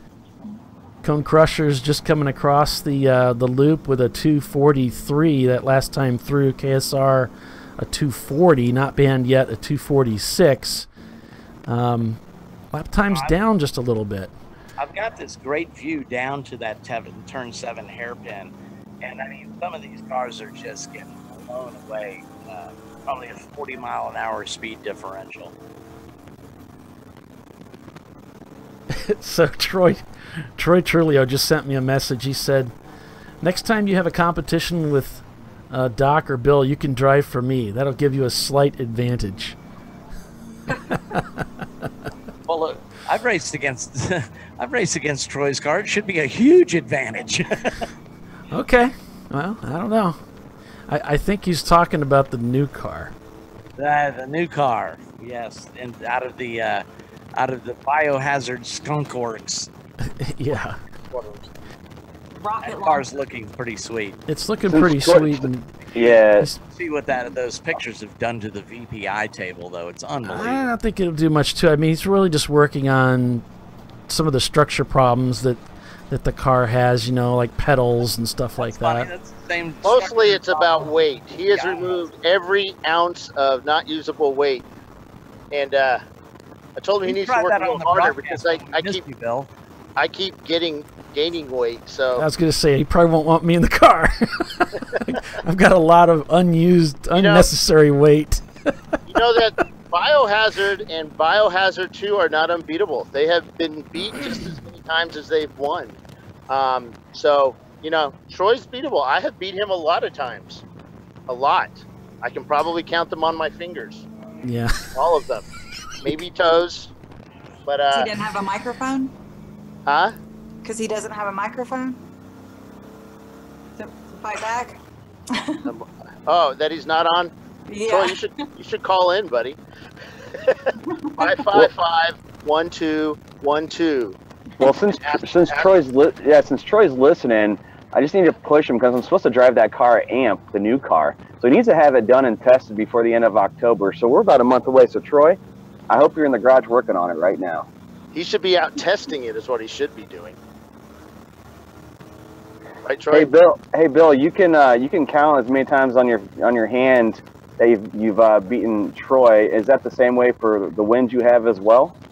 I have one win, which is a lot more than most people have. I told everybody once I got a win, I was retiring, and we pretty much did. Because that's all I need is one. I'm a winner. Always quit while you're on top, right? You know how hard that was to get that one win for me? That was difficult. Video. Huh? I said you looked pretty happy in the video. Oh, yeah. That was a pretty awesome time for me. And then, of course, the next time we almost won again, but of course we finished the second. But the car did well. We have fun. We have fun with the car, and we'll be back with it in December. Mr. Ian Strong is the crew chief for that race. We have what's his name? We have an IMSA driver driving for us. He drives in the Mazda. It's a little prototype Mazda car. Jay Salmon will be driving for us. He works with my MX in an MX-5 Global Cup. No, not. It's a little prototype car. Yeah, it's a little gotcha. Mazda prototypes. It's not little. It's actually a pretty big car. It uses a spec engine, and but he's a pretty quick driver. I've known him a few years. My wife works with him, and he's in for a shock. We've been trying to get him to race with us for a while. It's difficult to do. He's a doctor, so it's you know, he's busy? Always busy. Yeah, he's always busy. He's always doctoring. I was going to say, what? You can't read his handwriting? What? Yeah, that too. So, and then I'm going to drive, and I think I'm going to make Troy asked to be on the team too, so I'm going to make him stand with the fire bottle. You know, I told him bring his suit. He doesn't know he's just going to be fire bottling. Is this a VIR in December, Bill? Yes, actually, Troy's probably going to drive for us. I really haven't told him yet, but I think he's listening now, so he's going to be driving for us. And I may bring out a surprise car, one that I know that everybody likes, because I really want to get it on the track again, just to see how fast it goes. So we'll see about that. I'm not going to tell you what car it is because it's a secret. The Opal? Wait, how do you guys know about that car? Because it's on every screensaver on your computer up here.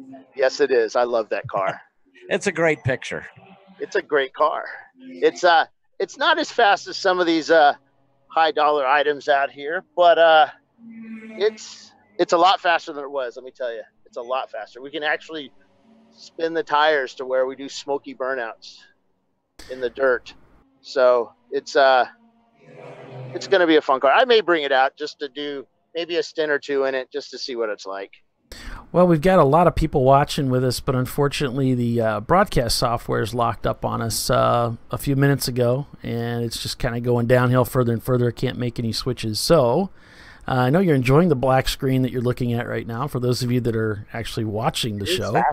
But but we're going to have to break away. We'll kill our broadcast software. We'll come back here in a couple of minutes when we get everything sorted out. So right now it's Cone Crushers up front with KSR Flat Out Racing in second, Not Banned Yet in third, Level 1 Racing in fourth, and 9-4 Motorsports in P5. And we're just watching as Team Jackie Yakes continues to climb up through the standings. They're running 7th and 8th right now with the 66 and 935 cars respectively. Anyway, we'll break away from our show, and we'll be back here in just a few minutes. So yeah, sorry for the interruption. It's sorted out.